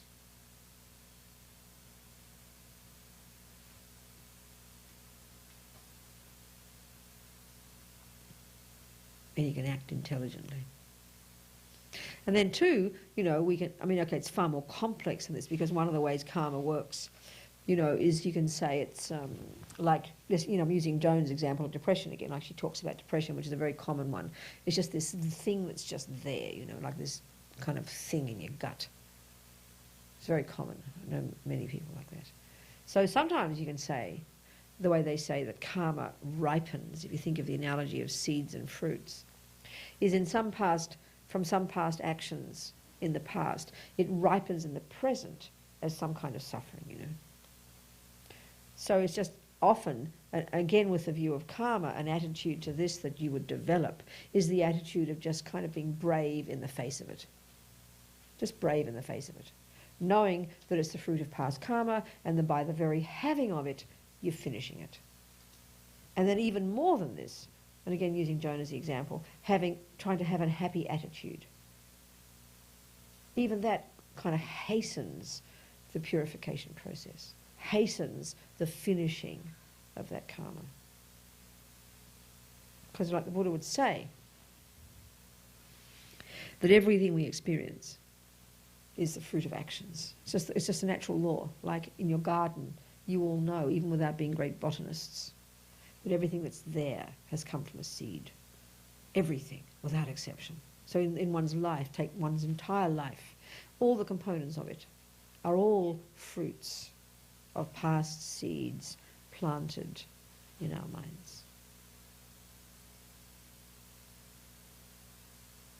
This is what it's saying. So, of course, it's utterly different from any view we have in the West. There's some components of this we might have in the West, you know, but this, as a consistent view, is quite different and really just needs processing, you know, because it's so totally different from the view we have now that suffering and happiness come from that and that out there, you know. So, will I ask you some questions? We'll have a little tea break. We'll have a little wriggle break if you like. Ask me some questions first. if you'd like. Where's the mic? Yeah. Good idea. Hang on, sweetie. Just a sec, darling. Let her. Here. She got the mic. Hi. Yes. Earlier you were talking about the four karmic. I said 3 of them only. Right. The 4th one's called environmental karma. So that's even the way, not just meaning the environment out there, but for example, if this room was like dripping wet and ugly and worms and things in it, and that's a kind of that's environmental karmic result of some past negative actions, you'd say. The fact that we're sitting here now fairly harmonious, it might be the most ideal environment, but it's harmonious, pleasing environment. That's the fruit of virtuous karma. So even the way we experience the environment, whether it's even just your room, your house, the external, whatever. Do you understand? Yeah. We can talk more about the details. Go, Betty. Go, sweetie. Grab the mic. Talking about choice to change negative thoughts or states to positive states, thoughts. Are you saying that meditation is one of the main reasons to get quiet and look at your mind? Well, you could say that the concentration meditation, isn't it? This technique that we learn, this concentration technique, this way to, it's like one of the technical things we need to learn to do to begin the job of even noticing what's inside, isn't it? We can really see there's a great benefit, you know, because if it's true we have the power to change how we think and feel, and then if we look in our life and we see that we have no techniques for even know what we think and feel until it's too late, then clearly we have to learn techniques that help us do that. So obviously concentration meditation is one of the really good techniques. But I mean, you know, the long-term goal, as you know, of course, the long-term goal of that kind of meditation is to allow us to plumb the depths of our mind to get to quite a subtle state, a refined state, so we can really do lots of work there. But for most of us, we won't get that far, but it already brings great benefit, because at least if you're sitting there for 5 minutes and your mind is chaos and you're not getting any concentration, so you think, oh God, I had a lousy meditation. Actually, you had a really good one, because you had it in your face for 5 minutes. You see my point? Huh? Well, you're seeing it. You're just seeing what's there. When I wake up in the morning and I'm busy getting the kids breakfast and doing this and driving and going there and watching all the outside things, it's all going on in there anyway. But it's, like I said before, we only notice it when it comes up really strong. Whereas you're sitting there for 5 minutes with your senses subdued, it sounds like you're screaming mad, doesn't it? You think you're getting worse. They often say you think you're getting worse when you start to meditate. We're not getting worse. We're just noticing what for us before would just be ordinary little quiet chatter under the radar screen. But now we're bringing it to the face of us and we're seeing it and seeing this crazy stuff. That is absolutely fantastic, because we have to start seeing it. So we can start labeling it accurately, and then we can start slowly learning to change it, you know, isn't it? Yeah, yes. Yeah, I had a question about feelings. Yes. So, are you saying that we can use the way we think to change our feelings? That's a really good point. I mean, you know, cognitive therapy, isn't it? But Buddha's a cognitive therapist, basically. So let's talk about this, because he is saying there's this really close relationship between thoughts and feelings. So let's look at that, eh? Yeah, see, I've been accused as being a very unfeeling person. Uh-huh. Because if somebody tells me about something and I see them in pain, my immediate response is to say something for them to do to fix it. Mm-hmm. And they think that I'm being unfeeling. Right.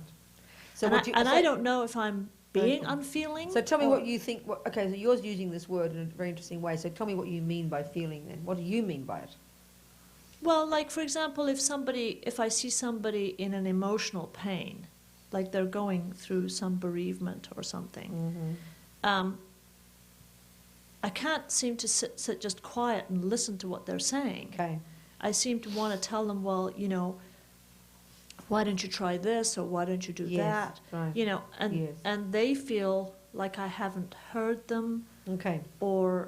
And that's Okay. I so don't believe that's true. No, okay, so I'm hearing two different things here. First of all, your question was, you said, are you saying that when we change our thoughts we can change our feelings? Right. You said that. Right. That is, so that's that is one really, point. that's my question. Well, that's the Yes. first one, but the second Yeah. one's quite a different one, isn't it?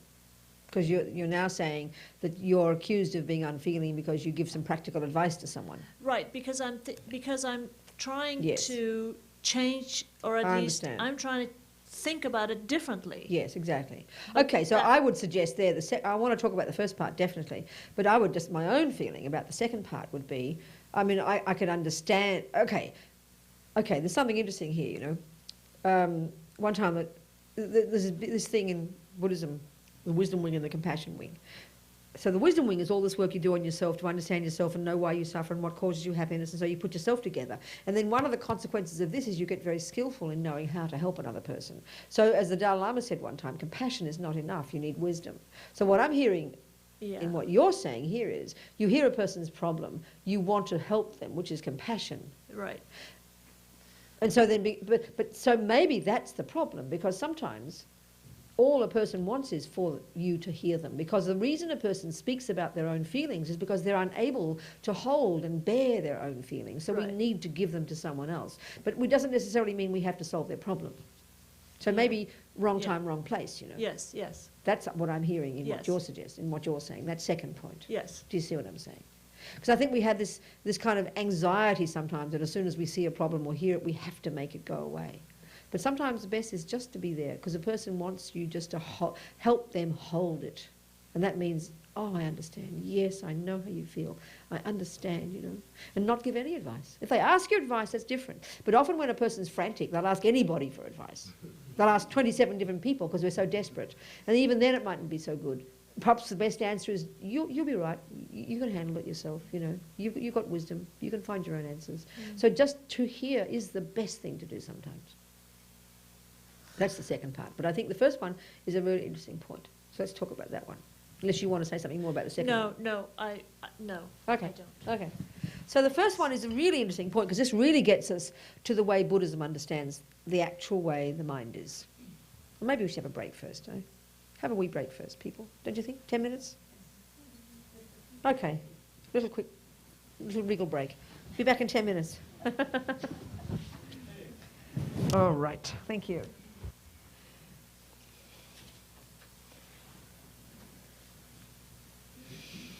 The relationship between thoughts and feelings. It's kind of interesting.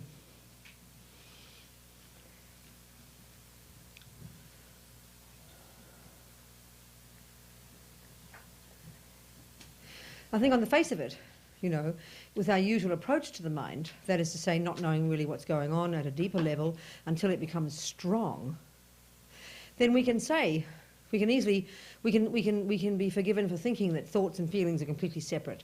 That somehow there's this thing that's called feelings, you know, the heart beating faster, the pain, or the good feeling, good or bad ones, you know, same. It's very, it's like deep inside us, and it seems to be part of the body, isn't it? So that's how we think of feelings, isn't it? And they're things that we think we don't have control over. Feelings are just feelings. How can you change feelings, we think, you know? Where are we all? Where's Joan? She's on her way. Okay, good. Okay. So, the Buddha's point is that feelings come down to thoughts. Feelings are a very strong expression of thoughts that are very instinctive within us. And it's only when we start to, you know, I think especially when we start to use, you know, like what we were mentioning with Betty, starting to use these type of meditation techniques called concentration, where you're learning to subdue your body and speech and, you know, your senses, in order to get in touch with what's happening in the mind, trying to focus it, trying to harness it, you know. Then we begin to notice, I think, very clearly that emotions are just thoughts that are very deep inside us, very habitual, and then when they manifest loudly. So this is, I mean, yeah.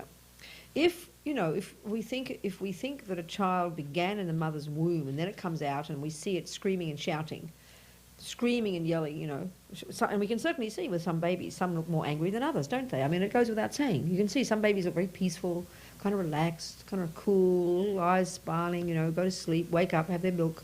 And other babies really disturbed, distressed, angry, you know. We can see this. So from the Western point of view, I don't know whatever the explanations are, you know, who knows, because we talk about the physical all the time. But if if we take that view, that the Western one, you know, that the baby began, you know, a year and a half ago in the womb, has only been going in its existence for a year and a half, that it began brand new, and now it's expressing all this anger, all this kind of neurosis as a little child, what to do, then it's hard to find a reason why there'd be so much emotion, you know. It hasn't had much life experience yet. Why all this powerful emotion? So much anger. So then we tend to sort of, you know, we don't have a reason, we don't have an explanation for why all these feelings. I don't think, I mean, all the different models of the mind in the West have all these different explanations for it. But we certainly would say, oh, well, it's just the way life is. Some people have a lot of emotions, you know, and emotions are these very concrete things, and we see them as absolutely separate. There's thoughts and there's emotions, you know, thoughts and emotions. So let's look at anger. Didn't we do this last night, a little experiment? Didn't I talk about anger last night? Write it down. Yeah, that's one. Let's look into that one again more, because that's the point here. That's what I'm trying to express. We all know, let's say some of us have a strong habit to be very emotionally angry. All of us have aversion. This is the Buddhist term for, which is the bare bones of anger. We think of anger as usually we would say angry is a very volatile expression. But if you look at the bare bones of it, it's aversion. You know, it's the direct opposite of attachment. In Buddhist terms, attachment is like seeing something delicious and getting all overexcited about it and believing it's more than it really is, and when I get it, I'll get happy, and all this business. You know, it's all that kind of scenario. Well, aversion is the exact opposite. Seeing something, don't like it, want to go from it, it's the cause of my suffering. And so when it's very strong, we call it anger. When it's volatile and explosive and the tears coming and the blood racing and the heart beating, all this business, right? So like I said, if we tape that person being angry, and you hear all this loud stuff going on, which is kind of scary, you know, for many of us, and you tape it, and then you transcribe it, and all the noises calm down. You've just got words on a piece of paper. So you can't say, I mean, it's clear that what is on the piece of paper is a bunch of concepts, a bunch of thoughts. They're thoughts, aren't they? A thought is a series of words. I hate you. It's said emotionally, if you like. It's expressed emotionally, but it's a series of thoughts. I hate you. Now, so is love. I love you. It's thoughts. It's a bunch of thoughts, isn't it? You look at it very carefully. It's thoughts. When you have a lot of emotional, like when you say we're talking love here now in terms of its being a positive state of mind. Remember I'm saying in Buddhist psychology you've got positive, negative and neutral. Well, forget the neutral, you've got positive and negative states of mind. Bringing it right down. And we can go into more of this, but generally speaking, the positive states of mind are states of mind that are, like I'm saying, have a natural relationship with happiness. They feel good when you have them. There's a sense of spaciousness, isn't there? There's a sense of connectedness with others. That's very clear. When you have love in your heart and generosity, it's necessarily connected to another, isn't it? Or more than you.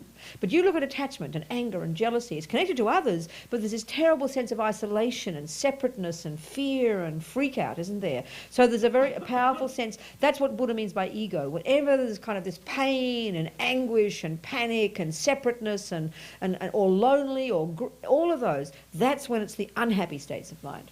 So they're necessarily delusional, they're disturbing, they're unhappy, and they're separate. It's a really crucial point, that one. But when they're positive, there's a sense of space, relaxed, well-being, and connected to others. And this is a major point, okay? They're separate from others and connected to others. So anger, obviously, is one of the first ones. It's a negative one. You're in your own bubble of pain, aren't you, when you're angry? And then we can see with anger there's many aspects. It can be coming from really a sadistic person who wants to smash someone in the face. You can see with some anger, it's just this response to pain and hurt, like it's very defensive, isn't it? You know, we can see. But if we look at them, whether it's a positive one, a very strong a feeling of affection for somebody, a huge feeling of affection, you know, if you're a beautiful baby, I love you, you know, this child, wanting it to be happy and wanting to do what is best for this child, let's say. You'd say that's love. Okay, you could argue it's mixed with attachment, but that's another discussion. So when you write those words down, it's just words. The bare bones, in other words, of emotions is it comes down through all the packaging of all the emotion, you know, all the drama. It comes right down to words, and words are thoughts. I hate you. You are this. You did that. I am not this. I mean, whatever the story is. So I think just by reading those words, you could really absolutely skillfully understand exactly where that person's coming from, you know? So the point about this is we sort of think, oh, okay, yeah, all right, I know it's words, so what? Well, if you can, you know, imagine the scenario where you are beginning to have confidence that you can change the way you think, you can learn to become a different person, you can learn to change your anger, change your jealousy, change your paranoia, that you have confidence in this. Well, one of your first steps would be, as we talked, you know, Betty mentioned, you do some kind of this type of simple technique called helping yourself to concentrate, to focus your mind. So like I'm saying, one of the immediate advantages of sitting there quietly for 5 minutes attempting to focus, the immediate advantage is you hear all the thoughts. They're all racing along. Now, we know our mind is racing along from the second we wake up until we go to sleep. Like I said, when you're busy with the external world, it's not loud enough. It's below the radar. You can't see it. You can't hear it. So we don't even give it any attention at all. Any attention at all. And I mean none, you know. So suddenly you close your eyes. You start to watch your breath. Oh, my God, listen to all this stuff. It's all happening, isn't it?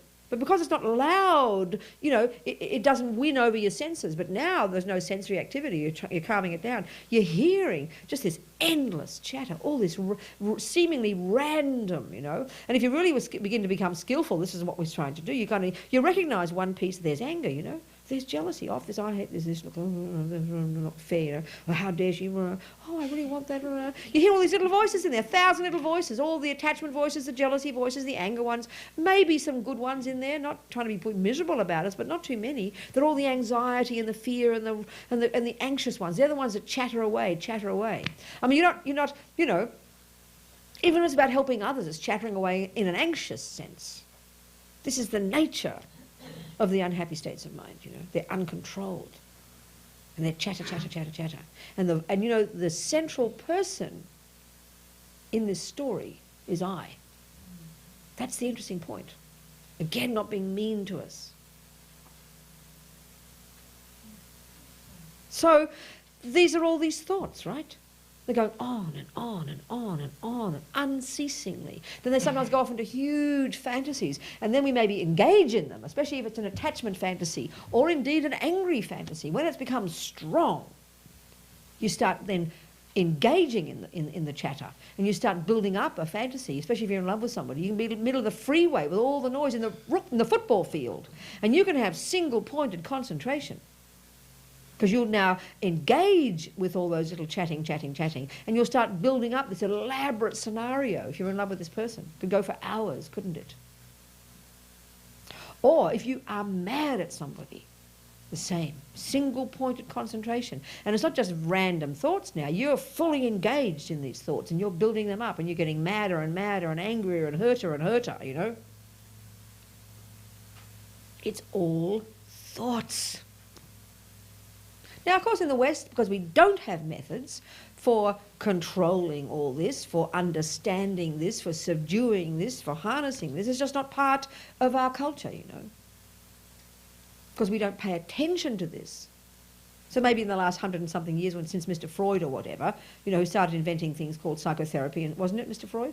Wasn't it Mr. Freud who used the term psychotherapy? Wasn't it? Was therapy really began with him, didn't it? No. Who were the one of the main components in the? He was after Freud at the same time, yeah. Okay, whatever. But let's say it became popular, began to grow with Freud and so on, and Jung and so on, you know, with all their different theories and things. But until then, you know, you just kind of like what did you do? You just got jealous and you got jealous. It was called a sin, I think, wasn't it? I mean, I'm not being rude again about it now, but you understand, this is how we understood these things. But we didn't have methods for working with. We didn't have any sophisticated methods. So this is an interesting point. I mean, at the same, I mentioned last night I was in New York with this thing. Anyway, at the same time, His Holiness, when he was in the States 18 months ago, September 18 months ago, yeah, he was in Boston, I think, or MIT, wherever that is. Where's that? Boston? Yeah, okay. And he participated in one of the latest of these mind and life conferences. And the topic was the capacity of the human mind to concentrate. Now, of course, all the Westerners stood up and presented all their findings, and they said basically it's maximum is 6 seconds that a person can concentrate. Well, there's the Dalai Lama presenting the Buddhist ones. You know, for months on end you can concentrate. Right? Which is what the findings are of all the great meditators, and there's even Hindus. I mean, he took this stuff from Hindus, old Buddha. He didn't invent this technique. It's a Hindu technique. And all it is, if you break it right down, is like I'm saying, is a very sophisticated psychological skill. That's all it is. Don't mystify it, okay? An amazing skill to harness the energy of this crazy, uncontrolled mind. And when a person has really accomplished it, they have, in Buddhist terms, accessed a more refined, more subtle level of mind, which means they have necessarily, and this is a brand new concept for the West, necessarily completely subdued the gross level, which is the sensory and the conceptual. Now, as for us in the West, that is what we are. So 6 seconds, you know, is maximum absolute single point of concentration, as they call. So they were kind of, you know, they know he's not a stupid guy, so they have to listen to him seriously. But basically it's so totally argued, you know, was opposite to the views that are held in the West, based on the assumption that the mind is the brain, you know, then it's hard for them to hear this. So, all right, we'll look into it, you know. But this is the Buddhist point. So you've got to, for this capacity, for the mind to become that subtle, you've got to assert there's something deeper than the conceptual, deeper than more than the brain. Because if you were to check a person who'd really accomplished this single-pointed concentration, you know, they'd look as if they were dead. There would not be brain activity, because this is Buddha's point. The mind itself, although at the gross level it depends upon the brain for its existence and its functioning, is not the brain.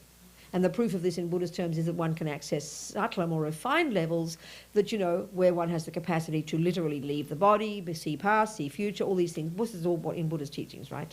And because this level of mind is not the brain. So, of course, you can't externally prove something that isn't physical, because it seems to be completely in the face of all the scientific logic of it has to be physical, I think, isn't it? I don't know. I don't know enough about physics and things now, and all sorts of ideas around now. But the point I'm getting at here, several points, but the main point, back to the main point, is that when we begin to focus the mind, which means you have to subdue the senses to do this, you're going to start noticing the endless. I mean, it's not as if for literally some minutes there is just no thoughts. Nobody has that experience. It might feel like there were no thoughts. We would think we're just, when we say we're spaced out, it's like we're thinking there's no thoughts. But there are, but they're just quieter. That's all, they're just quieter. Because in fact, Buddha's view about mind is that the conceptuality can go to extremely refined levels. Extremely refined, where we can harness it and really utilize it to do marvelous things, you know. But the thing I'm saying here is that once we begin to see the mind, to listen to what is going on, with skill and in time, we can begin to identify all the little pieces. So if you can catch, you know, just again using Joan as an example, because she's, you know, she used her experience of depression. If Joan, let's say, was brought up in a culture where she was really taught these techniques and she could see all the thousands of little bits of her mind, all the ways her responses and her fears and this and a bit of kind of blame and the self, which is one of the functions of depression, you know, then she would have been able to harness all this and work with it and go beyond it and come on, Joni, relax that, it's not like it really is, and develop all the positive ones. There's no way she would be then having what we call this experience of what she's calling depression at the time she had that particular baby or whatever. Because she would have been able to work with and harness and transform. You see what I'm saying, Joan? It makes sense, doesn't it? So it's like, in a sense, it's sort of like we just think we're the victim of our thoughts. and this is really, it's like we're kind of dragged along by our thoughts and emotions, isn't it? It's almost like there's a separate person in there and we're this victim of them. It's so bizarre, actually. So, okay, why is then, it's interesting, then why, so then what is the reason why why is it that some people have explosive anger and others don't? Well, this is, the only way we can explain this from using the Buddhist perspective is the one of karma again, is just the habit. You know, the tendencies. I mean, I was a little girl. It was clear that I had a tendency to be explosively angry. I didn't have to think about it and then build it up, you know. Soon as you meet something you don't like, and because as one Lama said, anger is the response when attachment doesn't get what it wants, then I would explode, you know, no control, out, boom. Now, I didn't sit there and think, well, will I get angry here? I didn't think that. In other words, I had practiced it to perfection. If you think of it this way, I mean, you know, this business about instinctive, you can do something instinctively. You look at driving a car. At some point, you couldn't drive a car. There was no way was it instinctive. But what did you do? You practiced. Until eventually it was instinctive, wasn't it? You can drive your car while you're having your cell phone, doing this and having a meal, you know? I mean, you see my point. We can see quite easily the process of habit. You do something often enough, you just get used to it, don't you? You go on overdrive. It's autopilot, isn't it? Now, we understand that really simply when it comes to learning ordinary things like music and writing and all the rest. As soon as you do it a few times, you've already got it down and you do it automatically. Well, that's all the emotions are all about in Buddha's terms. That if you can see a small child with explosive anger or jealousy or a wish to kill and harm, whatever it might be, you can say that's a tendency in their mind from having done it before.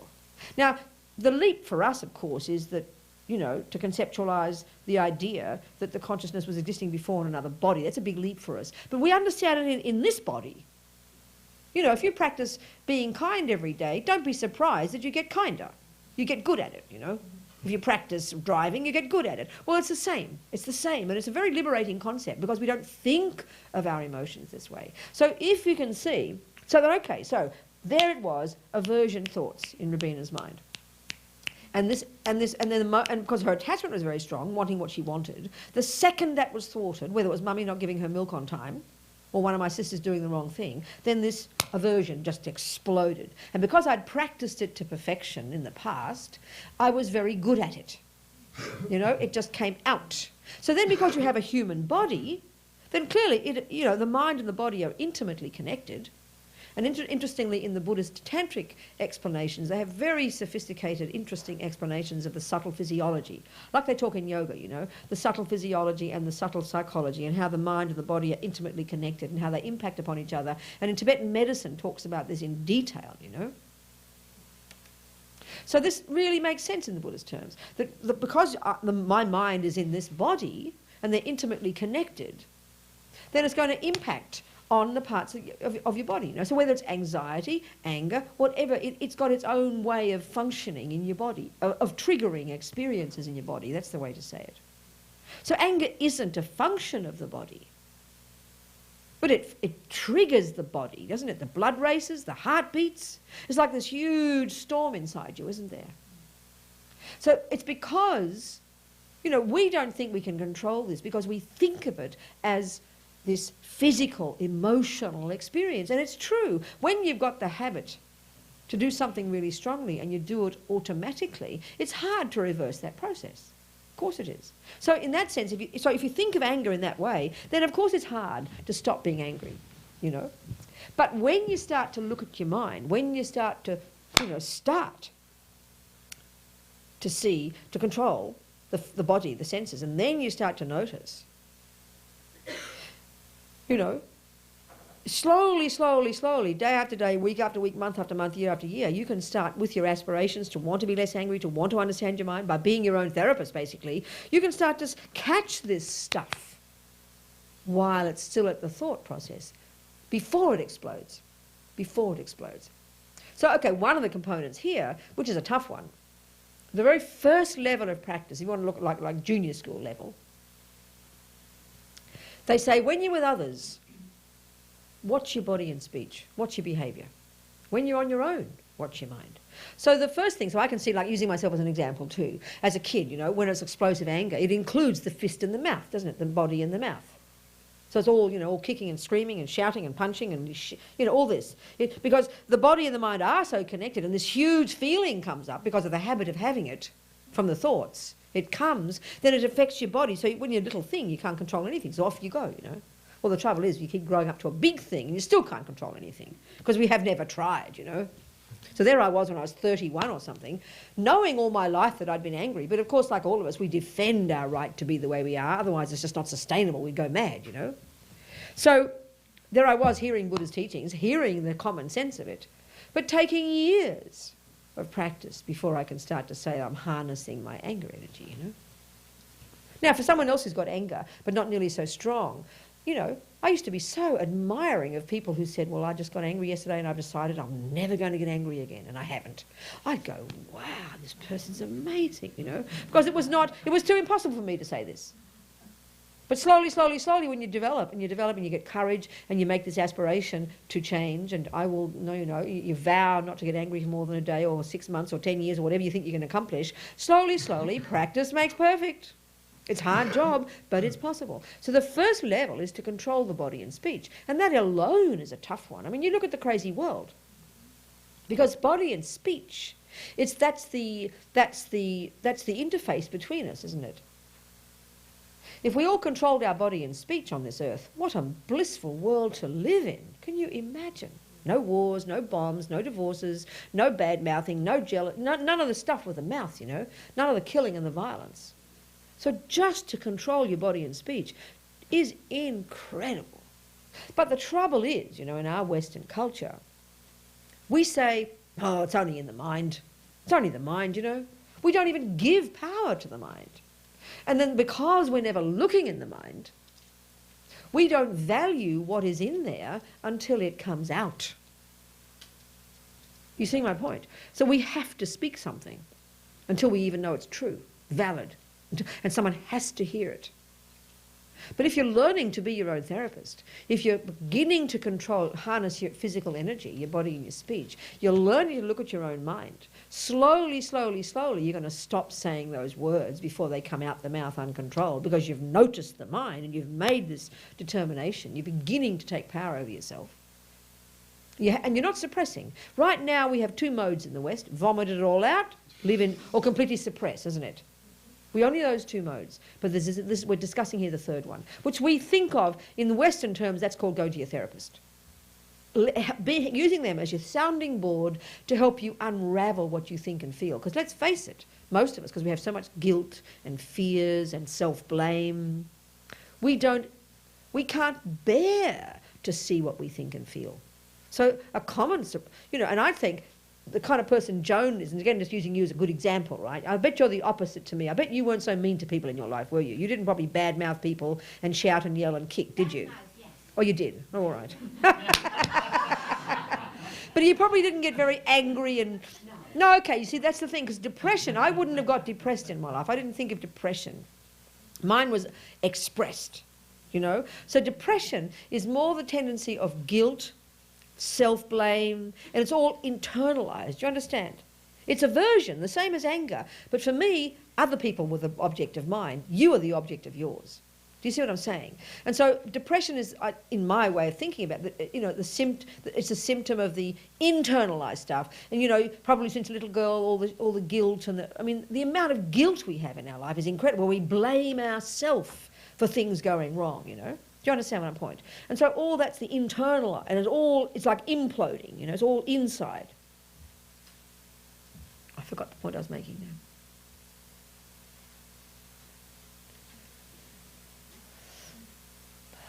Anyway, no, the two methods we have, internalize. So, so until, okay, a person like me who expressed more doesn't mean I knew what I was thinking just as much as a person who didn't express, because we live in denial anyway. Even if we express stuff, we have all the weird stuff inside. But I can see it as an example, I think, of in my family. There were 7 children, right? And, pretty crazy family. And 3 of my sisters, all in a row, had mental breakdown, complete mental breakdown. We were all diagnosed at one point as manic depressive. nice psychiatrist. I think, you know, I think he won the lottery or something, having an entire family, you know. But I remember, you know, my three sisters had this complete mental collapse. Whereas I didn't have a mental collapse because I was just such a bully and I beat up everybody else. They were kind and didn't express their feelings and were nice to each other. But I was just this mean, loud, shouting person. So I didn't have a mental collapse. I probably caused everybody else to have one, you know. So you see my point? Because I didn't internalise too much. I didn't put it all inside and suppress, whereas they probably did. I mean, my sister Polly, she used to be literally catatonic. Her way of dealing with our crazy family, we all had our own methods, you know. I'd go kicking and screaming and Polly would become catatonic, you know. You couldn't move her for hours. She just went inside somewhere, disappeared. And each of my sisters, I mean, the two others who had a mental breakdown, both got asthma. So each of us had our own methods. Another one was an anorexic, you know. My brother was at the end. He just sort of, I don't know what he did. Anyway, whatever, just sort of joking, but talking. And so, yeah. So the point I'm saying here is, first we have to develop the skill to subdue the body and speech, which even for 5 minutes, you know, meaning even for 5 minutes in this one, so you can begin to listen to this crazy stuff in there, you know. And then secondly, in your daily life, make strong determination. Zip your lip and keep your hands to yourself, you know. Because if we can start, I mean, for me, until I could begin to control the uncontrolled mouth, how could I possibly control the thoughts, the feelings? Impossible. Impossible. It's got to come with controlled speech, you know. We've got to shut the mouth first, which is painful if you're used to expressing. But it can only really come effectively when we can begin to take power for ourselves, take, you know, responsibility for what's in there. And the same for a person who's used to suppressing, to begin to have the courage to bring it up and to hear it. And that's why it is good to speak it. For the person who's suppressed all their life, it's extremely important, you know, to express it to yourself internally, or at least have someone else out there as a sounding board to speak it to so you can hear it. I mean, people go to Dan as a therapist, not because he's a gossip and wants to hear about your life. His job is to just simply be a sounding board for you, to help you sort out your own stuff. That's all, you know. That's all. So if we can be our own therapist, great. If not, that's cool too, you know. But eventually, we must become. Isn't it, Dan? I mean, it's very obvious, you know. You don't want someone coming to you for 32 years. That's right. Well, I don't know, Robina. Oh.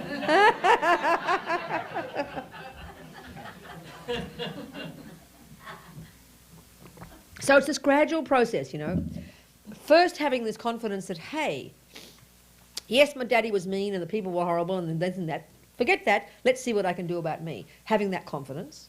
Then beginning to, you know, the Buddhist one, you learn to control the body and speech, learn to look inside, hearing it all, and then seeing the relationship between the explosive feelings and how they come down to the bare bones of those feelings is the thoughts, you know. The old habit of responding in that way when that type of scenario comes. And so then it's a question, really, what you're trying to do, you know. It's like cognitive therapy. Slowly learning to deconstruct the old, ancient habits. Deconstructing it ever more deeply, and then gradually reconstructing ways of responding in life, you know. I mean, Buddhist terms are talking many lives. So you've got to have long-term view, as His Holiness said. No quick fixes, you know. So that makes sense. Anyway, that was in response to your point. But does that make sense to you? Yes. Yeah. Yes, Dan, go. You know, Robina, I joined you in the joke there. You know, That's right. I want somebody to come for 32 years. But, you know, I think there is a place for humility and understanding that, you know, for some it's 32 years. No, it's true. No, of course. No, of course, Dan, you're exactly right. It's like, of course it is, and as long as we do need, as long as we're making progress, I think, as I said last night to that lady, where is she? She's not here. You know, whatever tool we can use, whatever the tool is, if it helps us develop some awareness of what we're thinking and feeling and move us forward 1 inch in our self-development, then go for those tools. There's no limit to the tools, you know. Of course, so if it means go for 32 years, it's fantastic. Oh, of course it does, I agree. Of course it does, yeah. So any questions about all that for people? But I think the key to this one is long term, you know. the key to this one is long-term patience. And I think this is something interesting I tell you, Joan, too. I think part of the suffering we have, whether it's suffering of anger or whether it's a suffering of depression, my feeling is, from my own experience, part of our suffering is this terrible sense that I can't do anything about it and that this defines me. And we almost like that's an added component of the suffering.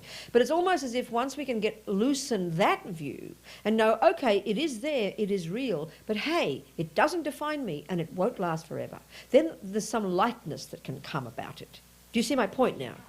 Because what you're exactly right, because what has hit me this time like a ton of bricks. Mm-hmm. I needed for you to say it because I've read it and read Yes. it. And whatever you say or think or do will result in actions in the future. Mm. So I see that, you know, I've got a tremendous work to do here. Mm-hmm. And it will be at first, I shouldn't even be saying that, but very difficult for me because I tend to talk a lot about the sad things in the past. Yes. And I tend to get a panic that it's never That's right. changed. No, that's it, Joan. That's right, darling. But Exactly. I have another thing to say, because Mhm. earlier on you said that the depression was related to karma. Well, it sometimes can, what I meant, Taking out karma. okay, yeah, it can be, that often some of our experiences that suddenly pop up seemingly out of the blue can be the ripening of some past karma, and just the having of it is like having headaches all the time. It'll, you know, it's like finishing something. Yeah. That's all I meant. But here I have the question. Okay, good. If I am working at this karma, Yes. trying to do the best of it, Yes. and I work on this wonderful thing of changing it round Yes. by what I say or think, Mhm. then am I abandoning my karma? What do you mean? Working out Just, karma. you mean you're getting, are you finishing it? You mean, are you finishing it? Oh, yes, of course you are. The moment you engage in a process that is against the usual one, you're changing it. Of course. Absolutely. So that's all right. Absolutely. It's absolutely. I really intend to do this. No, absolutely, Joan. No, you're exactly right. I really want to change. I hear you, darling. I hear you loud and clear. Absolutely. So the point I'm saying here is I think we get a lot braver. I've noticed, again, just using myself as an example, and using even anger as an example, all my life, and this is, I think, a big way that Buddha would say we harm ourselves, our wrong view of ego, our wrong view of ourself. It's very instinctive. We tend to define ourselves by the bad stuff. And I think the proof of that is 27 people can tell you they love you, and we kind of desperate to hear it, but really not really believing it, isn't it? Kind of, yeah, all right, you know, but please say it again, I beg you. Then one person says, I hate you. And whom do you believe immediately? And which one do you go to like a magnet? That proves what we think of ourselves. So that's the irony of ego, is we are, as my mother used to say when I'd be weeping and screaming and everything in my dramas, Bobsy, she'd call me, you're your own worst enemy, darling. Pet, she'd call me Pet. Bobsy, you're your own worst enemy, Pet.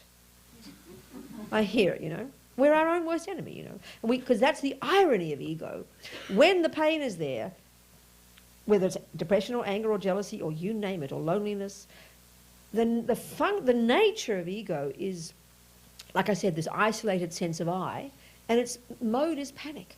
It's panic, it's freak out. And so we identify ourselves with that, which blinds us to see all the effort we're making and the good qualities.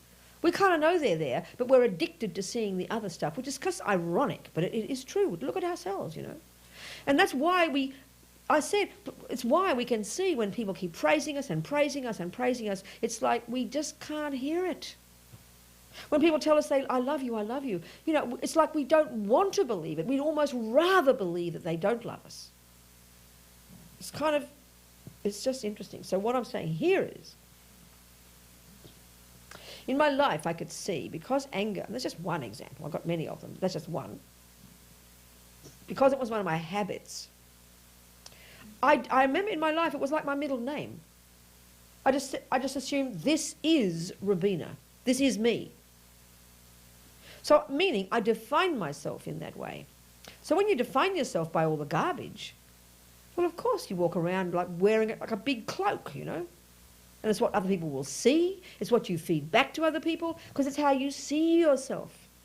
And so it took me years of being a Buddhist, knowing intellectually it didn't define me, but it took a long time for me to have confidence in that.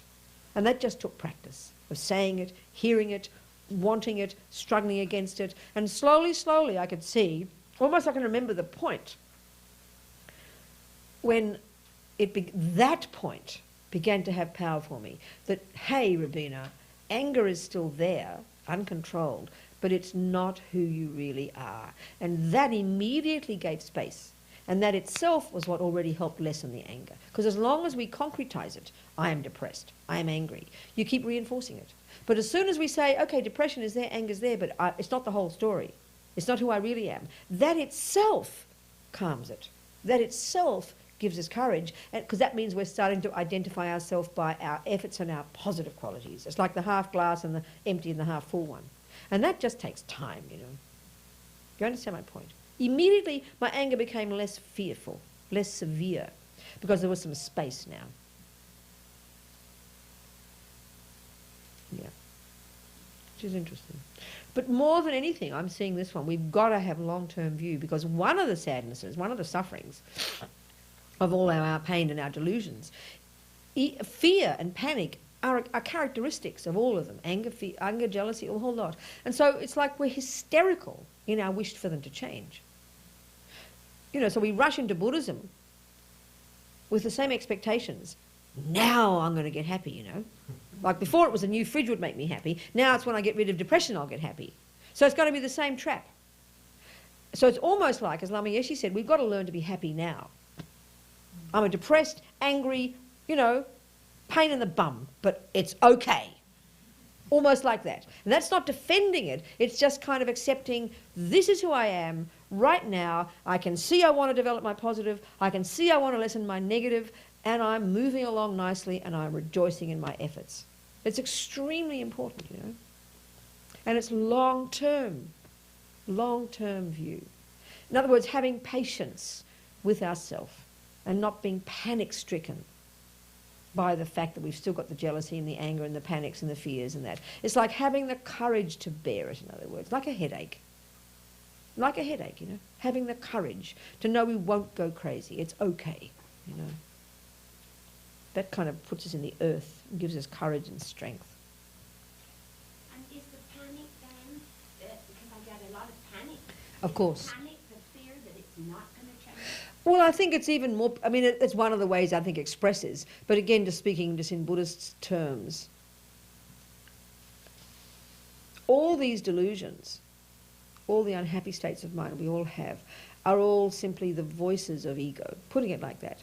And so, and the nature of ego is panic and fear. It's just the nature. So, but it's like you were saying, someone was saying, panic and fear is behind all of them. I mean, look at attachment. If we look at attachment, attachment is not just liking something. It's got a very specific meaning in Buddhism. It's this, you know, when we say neediness, like a real emotionally needy or needy for food or needy for whatever, that's attachment. It's a sense of missing something. And you analyse behind it as a panic. Oh my God, if I don't get that, I'm losing something. It's a fear of not having. And so we're frantic to get, aren't we? Whether it's the chocolate cake or the person. I remember, you know, one time again, years and years ago, being absolutely obsessed with, for a person, a certain person. And it was like, I can imagine people killing to get to get what they want. Because attachment is so panic-stricken, so frantic, that you're going to die if you don't get that thing, that person. So when it's really fierce attachment for a person, I remember I was like out of my mind, you know. And this is the nature of attachment. So desperate to do anything, to even just not miss that date, you know. The thought of not seeing him for one day was like death. You understand what I'm talking about? It's like junkie mode, you know. That's the nature of attachment. And it's fear. It's huge fear. And you analyse, why would you have fear? Because you think, unless I get that, I'm not a complete person. I mean, we don't say those words, but that's the nature of attachment. That I'm lacking something. I'm lacking something. So we are frantic to get that thing. And when you know how we talk in the West, control freak. That's exactly an action of attachment. You have to be a control freak to get what you want. That's attachment. Otherwise you're going to go mad. Expectations is a function of attachment. So, but fear is behind them all. Look at anger. Anger actually is, if you really look into it, one of the aspects of it is this absolute panic that this thing that you just cannot bear is in front of you. It's like terror, you know. So at all costs you have to smash it away. Like you cannot bear it. That's fear, you know. And that's the voice of I.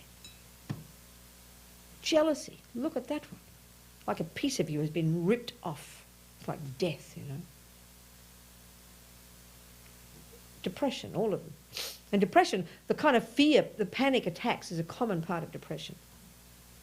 Because it's all, those are I think, the symptoms of like totally locked in, all internalized, locked in, unable to be seen or heard, you know. So it just kind of every now and again pops out.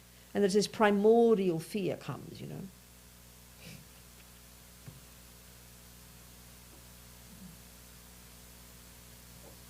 So Buddha would say, you see, in the West we say, oh, those people over there are suffering. I'm normal. They're mentally suffering, you know. Buddha says, sorry guys, join the club. We are all mentally suffering. It's only a question of degree. And he's not joking, because that's literally what he says. In the West, we talk about mental health. And you see, this is an interesting point too, looking at our assumptions. We would say a person, you know, like a person consists of some anger, some jealousy, some depression, some this, some that, a bit of goodness, a little kindness, and there's all these components, and we give equal, I think in the West, as a person, because we're all born like this, we give equal value to all those pieces. Which is why I said if you go off to your therapist and say, can I have methods to get rid of all those pieces, please, they'll think you're insane. Because we actually have a vague idea that that's a healthy person. With a bit of jealousy, a bit of anger, a bit of this, you're a nice, rounded, healthy person. And it'd be abnormal to have no jealousy and no attachment. We think like that. We're fierce in our feeling to defend those parts of ourselves. And that's because Buddha says, again, we're basing our assumptions on a very wrong view. He would say, his point is that all those things, the unhappy states of mind, they don't belong in our mind at all. They're completely unnatural. They're actually like pollution. They don't belong. They're additives. But in fact, Buddha's saying the nature of mind, when mind is in its natural state, which it very rarely is for any of us, it is necessarily got none of the delusions left. When you've achieved this nirvana, when you've become this marvellous person, speaking simple, you've got rid of the pollution. That is now finally who you really are. Until then, we're polluted all the time. So Buddha's view is fundamentally different. His very sense of what a person is fundamentally different. We are now, sure, the status quo is we do have jealousy, anger, pride. But the big difference is in the West we say that's natural and you can't separate them and it's just how you are. And then if some parts of those like anger or depression get so serious, then you're called mentally ill. Whereas the Buddha would say, having any of it at all, you are mentally ill. And that's what he means by samsara. Mental illness, basically. His Holiness, when he heard about the self-esteem, low self-esteem in the West, the extent of it, he said, that's a mental illness. But that's not a term Buddha used, that's all. But that's exactly what Buddha's saying. Having any of these things, this attachment, this anxiety, the depression, the fears, the ordinary stuff, we're not talking about being in a war zone here. And every one of you people in this room knows what I'm talking about. We've all got it. That's the symptom of mental illness. And that's all Buddha's talking about. But because, you know, as I'm saying, here I'm using Western terms, and then we read the Buddhist terms, it's because it's couched in holiness, isn't it? You know, we can't hear it as psychological. But it totally is only that. So we're all mentally ill. We're all delusional. We're all junkies. Attachment is junkie, that's all. It's just a question of degree, that's all. Just a question of degree. Which itself is actually quite consoling, you know. Because one of the things that we have when we start getting serious unhappiness and serious depression or whatever, we have this enormous burden of guilt. Like I'm a failure and I shouldn't be this way. I've got a lovely husband, I've got nice kids. I mean, look at you, proper nice family, and how dare you get depressed, you know? Who do you think you are? You've got a good family, good kids, and you know, and then look at the guilt that they all feel. Because that's our trouble. We can't bear other people's suffering, you know? Because we feel guilty and burdened. Because we think it's wrong, we shouldn't be this way. And why are you this way? You've got a good kids, you've got a nice family, you know, and then we beat ourselves up for it. And all Buddha's saying is this is just the nature of suffering. It's just how we all are, and this is the job to know that we can go beyond it. And so it's a very consoling one, and there's a lot of space there for compassion when we realise we're all in the same boat, you know, that you're not unique, we're not unique. We are unique, but we're not unique. So there's more of an equilibrium there, and there's much more compassion there. Because right now, because we feel so burdened by it, especially if it's our mum, I mean, with my mother too, she got depressed, and none of us could bear being around her when she was depressed, because we couldn't bear the pain, because we felt the burden of guilt, you know. So I just get madder and get angry, and all my other sisters just got guilty, you know, because we didn't know what to do about it, because we feel hopeless, or long face, and all depressed, and, you know. And we knew that she was feeling guilty because she was failed in her life and she was a bad mother, which means we were a lousy product. So kind of like you felt insulted by her depression too, you know, because like, you know, she's blaming. I mean, it's just all this complicated stuff we have with each other, you know. And all of this comes down to our inability to own our own stuff, to distinguish my stuff from my mummy's stuff, to know that it's okay if my mummy is this way because it's not me. But we all get all locked in, like all, especially families. I mean, the tyranny of families for me are pretty horrible, actually, because of this intense, close emotional kind of connection we have, you know. We're all burdened by each other's stuff, and the guilt and the blame and all this is just so heavy. Which is why we all feel we're desperate to get away from all that, you know, which is fine. We do need to sort ourselves out. I know when I first left home, when I was 23 or something, went to England. I was born in Australia, as you know. And I remember it was just this liberating experience, not blaming anybody. But it was like when I was in the family, and there were 9 of us, and we lived in this small house, we were quite poor, and total chaos, you know, incest in the family and all these dramas, my mother and father screaming and fighting and shouting. He was alcoholic and he'd throw things and punch and then he'd leave, and we'd all kneel down and say the rosary for Daddy, all crying. And there's 8 of us, all kneel down and say the rosary for Daddy, all cry about Daddy. You know, when you literally haven't got a clue what's going on, all this panic and drama around. I mean, it's so intense, you know. And then we only had 6 beds for 7 children, remember? We had to, and then we all... there's all the emotional drama because we had no physical space, you know. In the house, there's no space. So there's no way you can find any inner space because you can't even have the external space. We're all living on top of each other, right? And all our dramas. And so it was like in families, it's sort of like the feeling I had was we were like this 9-headed person, you know. One person felt something over there. Within 3 seconds, everybody was feeling it. Because no one had any control over what they felt, and you didn't think yourself as separate from everybody else, you know. And it was just this, quite intense. And so when I left home, it was this incredible liberating sense that I was throwing out everything, all the feelings, all my Catholic this and all my junk and all. So this is what Mummy felt, and there's Daddy's thoughts, and there's Julie's, and there's Janet's, and there's Tony's, and there's Polly's, chucking it all out to try to find out who the hell Robina was, you know. That was a very vivid, strong feeling for me. And I didn't have any guilt about leaving. I mean, my other sisters did, I remember, because my mother got mad at them, but not mad at me. But I remember it was absolutely necessary to do that. I didn't hate them, right? But it was necessary to find out. I didn't know who Robina was, because Robina was internalising Mummy, Daddy and all her sisters and her brothers and her grandma and God and the church and the nuns. You couldn't tell who you were, you know. And this, interestingly, again, using Buddha's psychological terms, this is the function of attachment, which is sort of interesting. Because attachment identifies with something as me. Identifies with something as me. This is what when you're very possessive of a person, you know. Like your mummy, because she's very attached to us, she sees us as an extension of herself. And of course, in the West, again, remember, this is made even more profound because, as far as the world is concerned, Mummy did make me, you know.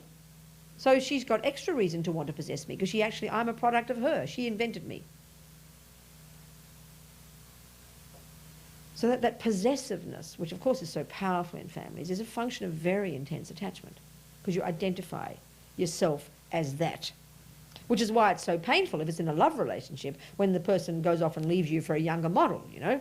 And suddenly there you are identifying yourself with this person who's gone off. I mean, it's like death. That's the suffering of intense attachment.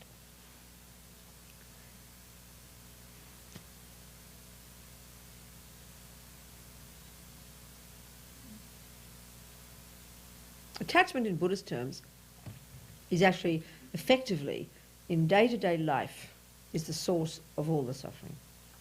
Attachment.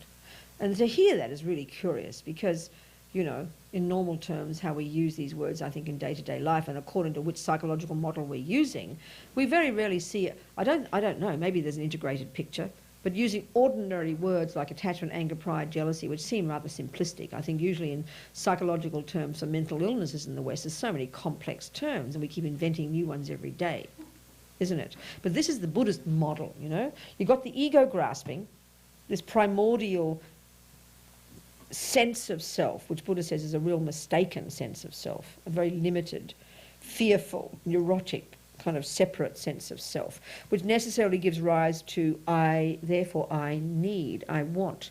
The very nature of this ego, the way Buddha talks, is it's isolated and lonely and bereft and cut off and separate. So naturally, you're feeling less. Although the irony is, it's ego. It's an overdeveloped, mistaken sense of self. Its nature is fear, and its nature is not having. So therefore you want to have, and that's called attachment. So there's this, we're walking around, this is the basis, really, of somehow this primordial sense that something's missing. And when that's very strong, that's what we mean by neediness. A person who's emotionally so needy, they're all clingy and graspy and all over you, and you can't stand it, right? So why do you think about it, why would a person be needy? Because they lack, because they think they lack something. So all these delusions are the voices of this wrong sense of self. This is how they say. They're all the voices, and they're all their own little story, So attachment is the needy story, the manipulative story, the expecting story, the kind of the neurotic depending story. That's the basis. Anger or aversion is the response when attachment is thwarted. Jealousy, is a mixture of attachment and anger. You're attached to that person, and when someone else goes and takes them, you're furious and want them to suffer. So it's based very much in anger as well. Pride or arrogance is an overdeveloped sense of I. Low self-esteem is punctured pride. You look in the mirror, oh, I'm so special. That's pride. You look in the mirror, oh, I'm so ugly. That's low self-esteem. They're linked to each other. They're the flip sides of the coin. All of them are the voices of the wrong sense of self, which in its nature is fear, lacking, not having. So anger is blaming others. Guilt is blaming self. Blame, this dualistic one of putting it out there somewhere, is a function, again, of this ego. So we either have, and actually we have both. When we have guilt, it's my fault, especially as children, when it's so raw, so much emotional stuff, This terrible burden. Like I know when my grandmother died, I blamed myself. I didn't last for too long. I didn't usually have much guilt. I thought it through, I think. I was 11, Because, I was supposed to be taken care of. My mother was off doing something, and then I was outside playing, and then she came out because the doorbell rang, and then she fell down and had a heart attack. So I blamed myself for her dying, And so the point here I'm saying is, one of the ways this I works is there's an overdeveloped, mistaken, overdeveloped sense of I, which is a fearful, neurotic I. So guilt is fearful and neurotic. Blame is fearful and neurotic. And they're all impotent in their nature. They're impotent. They're hopeless, paralysed, inactive, stuck, distorted. So I think depression is a mixture of aversion and guilt. And they're just some aspects, I think. And impotence. They're all impotent anyway, but I think depression is like a sense of hopelessness,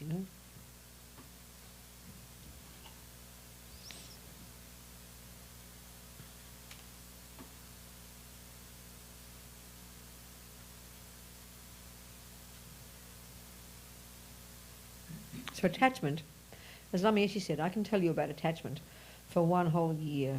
You'll never begin to understand it until you start looking deeply into your own mind, building something up, Because it sounds such a simple word, and of course the part of the problem is too, because Buddha has a very specific definition of it, whereas every one of us in this room would have a different definition. We use it interchangeably, for example, don't we? With liking something, with pleasure, with love. We use those words interchangeably. But again, remember, attachment is under the negative state of mind heading. Necessarily delusional, necessarily disturbing, necessarily distorted. It's not love. The trouble is, though, they come completely together. Love and attachment are like water and milk mixed together. We can't even distinguish them. And of course, we only usually love a person, which means, you know, we love a person we're attached to, and we usually only are attached to a person we love. Love is under the positive heading. It's necessarily not distorted, it's not delusional, it's not disturbing, it's spacious, connected to others. It's a valid state of mind, cause of my happiness and the cause of my making others happy. So love is defined in Buddhism very simply. Again, the bare bones of it, the basis, the thought, the basic thought that's beneath it, that then can build up into huge affection, is simply, may you be happy. It's the delight in the happiness of someone else. Attachment is frantic, I want. Frantic, needy, neurotic, I want. Unrealistic, fearful. Love is spacious, connected, for other. And we can see, it's interesting, you know, we can see when in it, you know, with love, when it's genuine, even for a moment, I'm connected to it. I'm not separate. We say love is thinking of others, and you sort of got to get a sense a bit that you're lonely. Or what about me? I'm not included. But you check love. You are included. When you say love, it's really we, not you. When it's attachment, it's this panic sense of loss, and it's only me. And when you have attachment, the only function of you is as a means to satisfy my needs. That's the suffering of attachment. The trouble is with it too, it's a honey-covered razor blade because it looks like love. Because we dress it up to make it look like love. Or we mix it with love. Love is there. Fortunately, if there is some love in your relationship, it won't be so bad. But why 65% of all American relationships finish is not because it's, you know, you don't give it up because you love a person. You give up the relationship because the love finished. Because the attachment died. When attachment is gone, if there's not much love there, there's nothing left. But if there's love there, then you can sustain the relationship. When the attachment dies down, you know. But attachment is I and as I need. And we see everybody through that filter. So if a person is pretty and nice and does what I want, we call them a nice person. If the person's doesn't do what I want, we call them an ugly person. And all the rest we don't care about. Friends, enemies and strangers. Whereas love, you know, and this is in the compassion wing, one learns to develop love and compassion more and more and more, to actively develop those. You know, then love is actually something that has literally no strings, as we say in the West. It's a really good phrase. No strings attached, you know. Or as Lama Zopa would put it, right now, the love we do have, which we do love a person. We do want them to be happy. You can't say we don't. If we only had attachment, we'd be vampires, basically, sucking each other's blood, you know. So luckily, there's some love in the relationship, which is what makes it reasonable. But right now, our love is unstable, as Lama Zopa says, because it is based on attachment. And this sort of makes it sound rather cruel, but if we really look at our lives, you know, we can generally see this is true. And if it is not based on attachment, it really is a struggle, but then we can say it's really pure love with no strings. So right now, of course, I'm going to say, I love you. Of course I want you to be happy, as long as you're doing what I want, as long as you're my attachment object.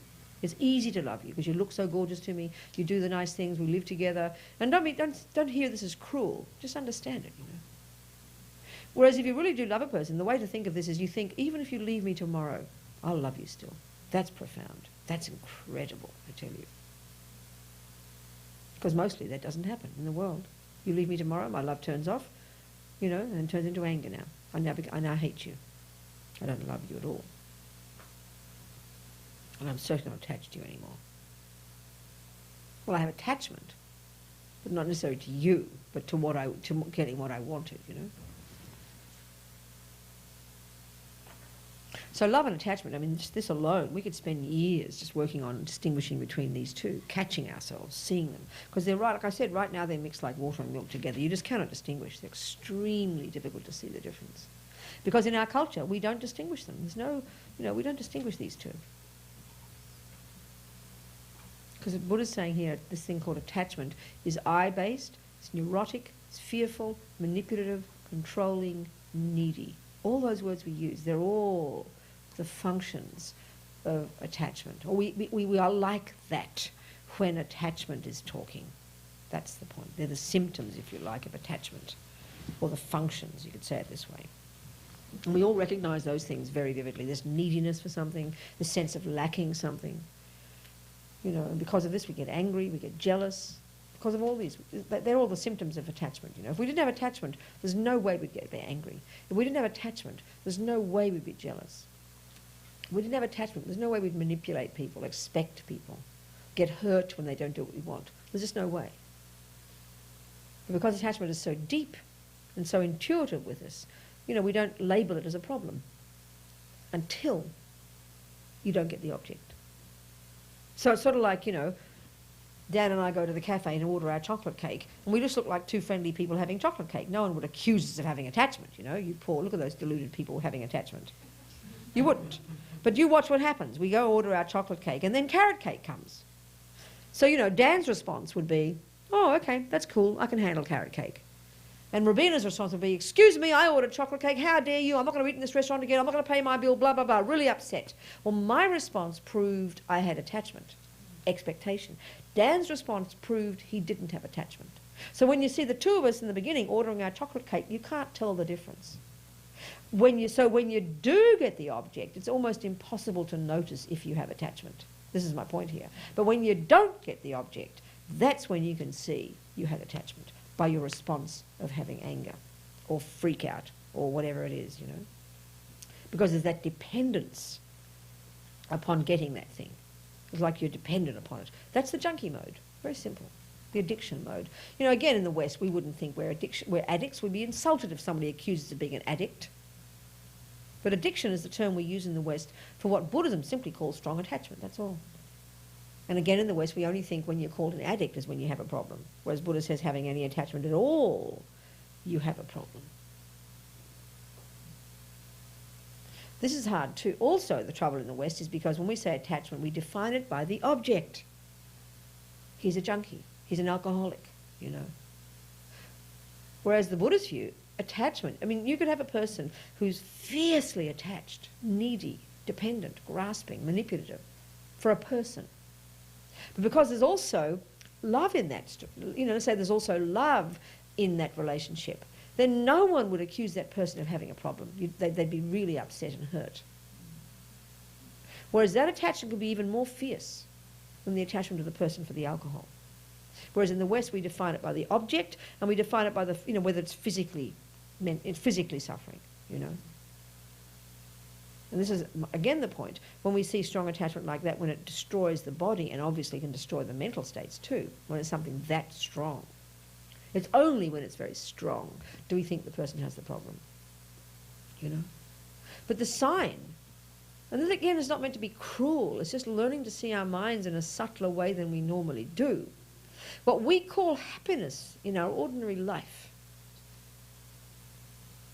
it's what? It's when your attachment has got what it wants.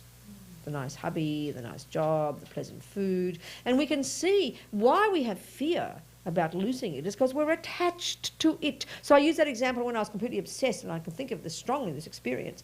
That level of desperate attachment really shows how it's a mental illness, you know. I mean, just frantic, the thought of not being with that person. So ordinary people in their ordinary life, having ordinary children and ordinary husbands and ordinary houses and have masses of attachment. And therefore that's why we suffer. If it weren't attachment, you would not suffer. You can be a multimillionaire and have not attachment, you know. It depends on your person. But like I'm saying, the sign of attachment is when we don't get it, or when we lose it, it is suffering. Because attachment is, like I said, is subtle. It's hard to see when we do get what we want. You just think it's called happiness. Whereas happiness, when it's stable happiness, would not be really altered when you lost the object. There'd be sadness, especially if it's a person you love. There'd be a sadness, but it wouldn't fundamentally cause such pain the way it does now for us when we lose the person, lose the job, lose the reputation, lose the money, lose the health, or whatever, you know. So this is why if we look at the first noble truth, and Buddha talks about what suffering is, he has 3 kinds of suffering, 3 levels of it. The gross kind is the stuff that we all call suffering, which is, if you think about it, is when you don't get what you want. When you're in a war zone, when you're starving, when you're in prison, when the hubby leaves you. That's what we mean by suffering, isn't it? The second kind of suffering is what we call ordinary happiness. But this is what Buddha's saying is the second kind, and he calls it the suffering of change, which sounds a bit curious, but it's called the suffering of change simply because after a while it turns into suffering. You keep eating that chocolate cake, which you're convinced is the cause of your happiness. Eventually it becomes something disgusting. It turned it from happiness into suffering, didn't it? That person you adored and so in love turns into suffering. Okay, if there's love there, that's what saves the day. But if there's not much love there, then it'll only become suffering, Because one Buddha's points about all these unhappy states of mind is they're not sustainable. They're unrealistic. They're like big inflated balloons. They have to burst. So anger is an over-exaggerated, distorted view of the ugliness of that person, that thing, that situation, and it causes us to blame it and to be freaked out about it. But it's not sustainable because it's not an accurate assessment. It's a distortion. Attachment is the same. It's an over-exaggerated, distorted view of that thing, that person, that chocolate cake, that relationship, that sees it as more than it really is, that depends upon it more desperately, manipulates to keep it, and frantically expects it to be this, and then is devastated when it's not. It's an overinflation. It's not an accurate assessment. It's not sustainable. So our minds in our life, this is how Buddha talks about it, going kind of like crazy people between attachment and aversion, 1,000 times a day. We're kind of wavering between attachment and aversion. You get that delicious new object, you're all overexcited about it, all happy, all wonderful. After a while it gets kind of ugly and chipped, and then it becomes an ugly thing, and then you chuck it out. Then you get another one. Whether it's the person or your purse, same. This is the kind of, the gross way of seeing how attachment causes suffering. But because we think this is just ordinary life, we don't even question this mode. And this is exactly what Buddha's talking about. He says this is actually a subtler level of suffering. Honey-covered razor blade. So the solution here is to recognize this attachment, which is extremely difficult, and then to go eat to get rid of that. Then you can have your relationship, have your cake. And if you don't, you're okay as well. You're sustainable in yourself. You're content. You're already fulfilled. So can you imagine when 2 fulfilled people have a relationship? What a blissful relationship. What an amazing relationship. Wholesome, deep, wonderful, giving, spacious relationship. But 2 unfulfilled people, 2 needy people, 2 attached people having a relationship, it's a recipe for disaster. Check your life. For a while it looks good, all overexcited about each other, but you're propping each other up. Can't go on like that. That's attachment, We call in the West codependence. It's such a nice phrase. That's attachment. Completely attachment. Codependent. Making it look like it's happiness. Making it look like love. So sneaky. So insidious. It's just 2 junkies supporting each other.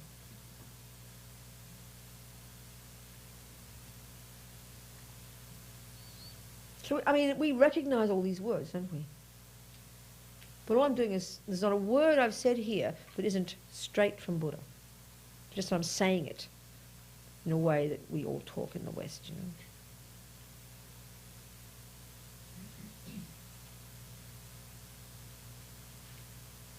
And we recognise it because it's in here. So the thing is, what Buddha's saying is, hey guys, you've all got it, but it doesn't define you. It isn't who you really are.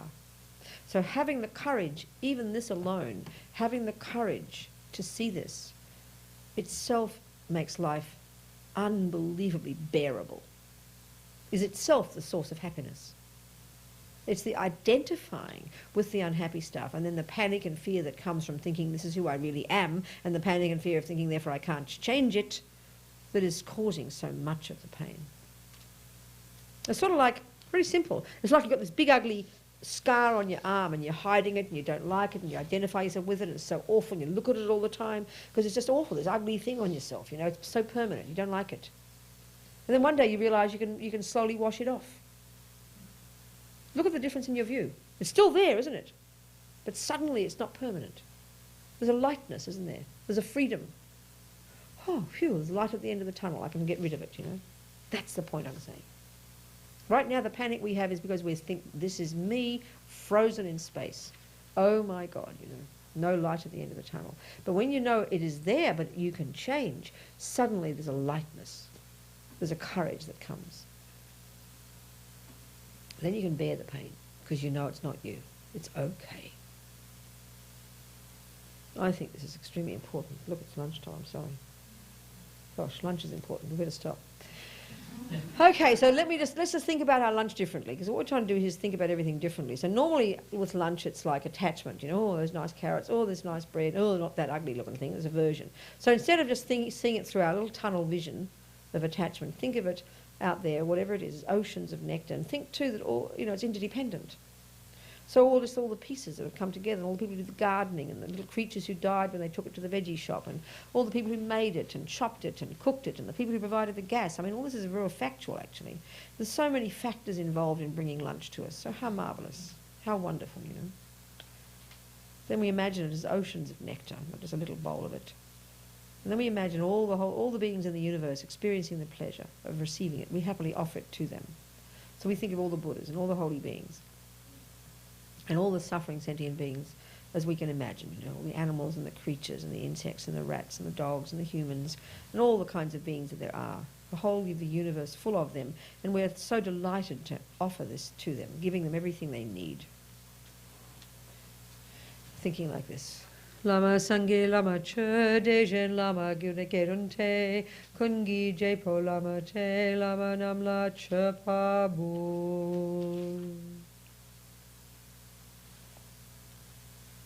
So now, what's the schedule say? Okay, so 2:30. 2:30 is good for lunch, is it? 2:30 is good for lunch? I'm asking you. I'm sorry, is 2:30 good for your break? I understand. Is 2:30 fine for your break? You're happy with 2 hours for lunch, right? Okay, so at 2:30, you go into groups of 5 people. Can you please? And take any one of the topics or 10 of them, I don't care, and go into it deeply. Chew it over, pull it apart, look at it, and try and come up with some kind of clarity about it. Even if it's one point about the mind not being physical, even if it's one point about how your mummy didn't make you, even if it's one point about what we just described, you know, attachment and love. Any one of the points that you've heard, take one of them and then go into it really deeply. And all of you say something. And base your discussion on what you've heard. Don't speculate, you know. Like if you're listening to mathematics. You can only base your discussion on what you heard in the class, can't you? You can't make it up and think, well, there's a number called ooh-ah, but you never heard about it. Well, maybe there's ooh-ah. It might be, but that's not the point here. So base your discussion on what you've heard, you know, as much as you can remember. And just chew it over and go into it for that hour. 4 of you. A group of 5, okay? And then any questions, bring them to the next, after that, bring them at 4:30, when I'll see you again. Thank you all. Enjoy your lunch, please.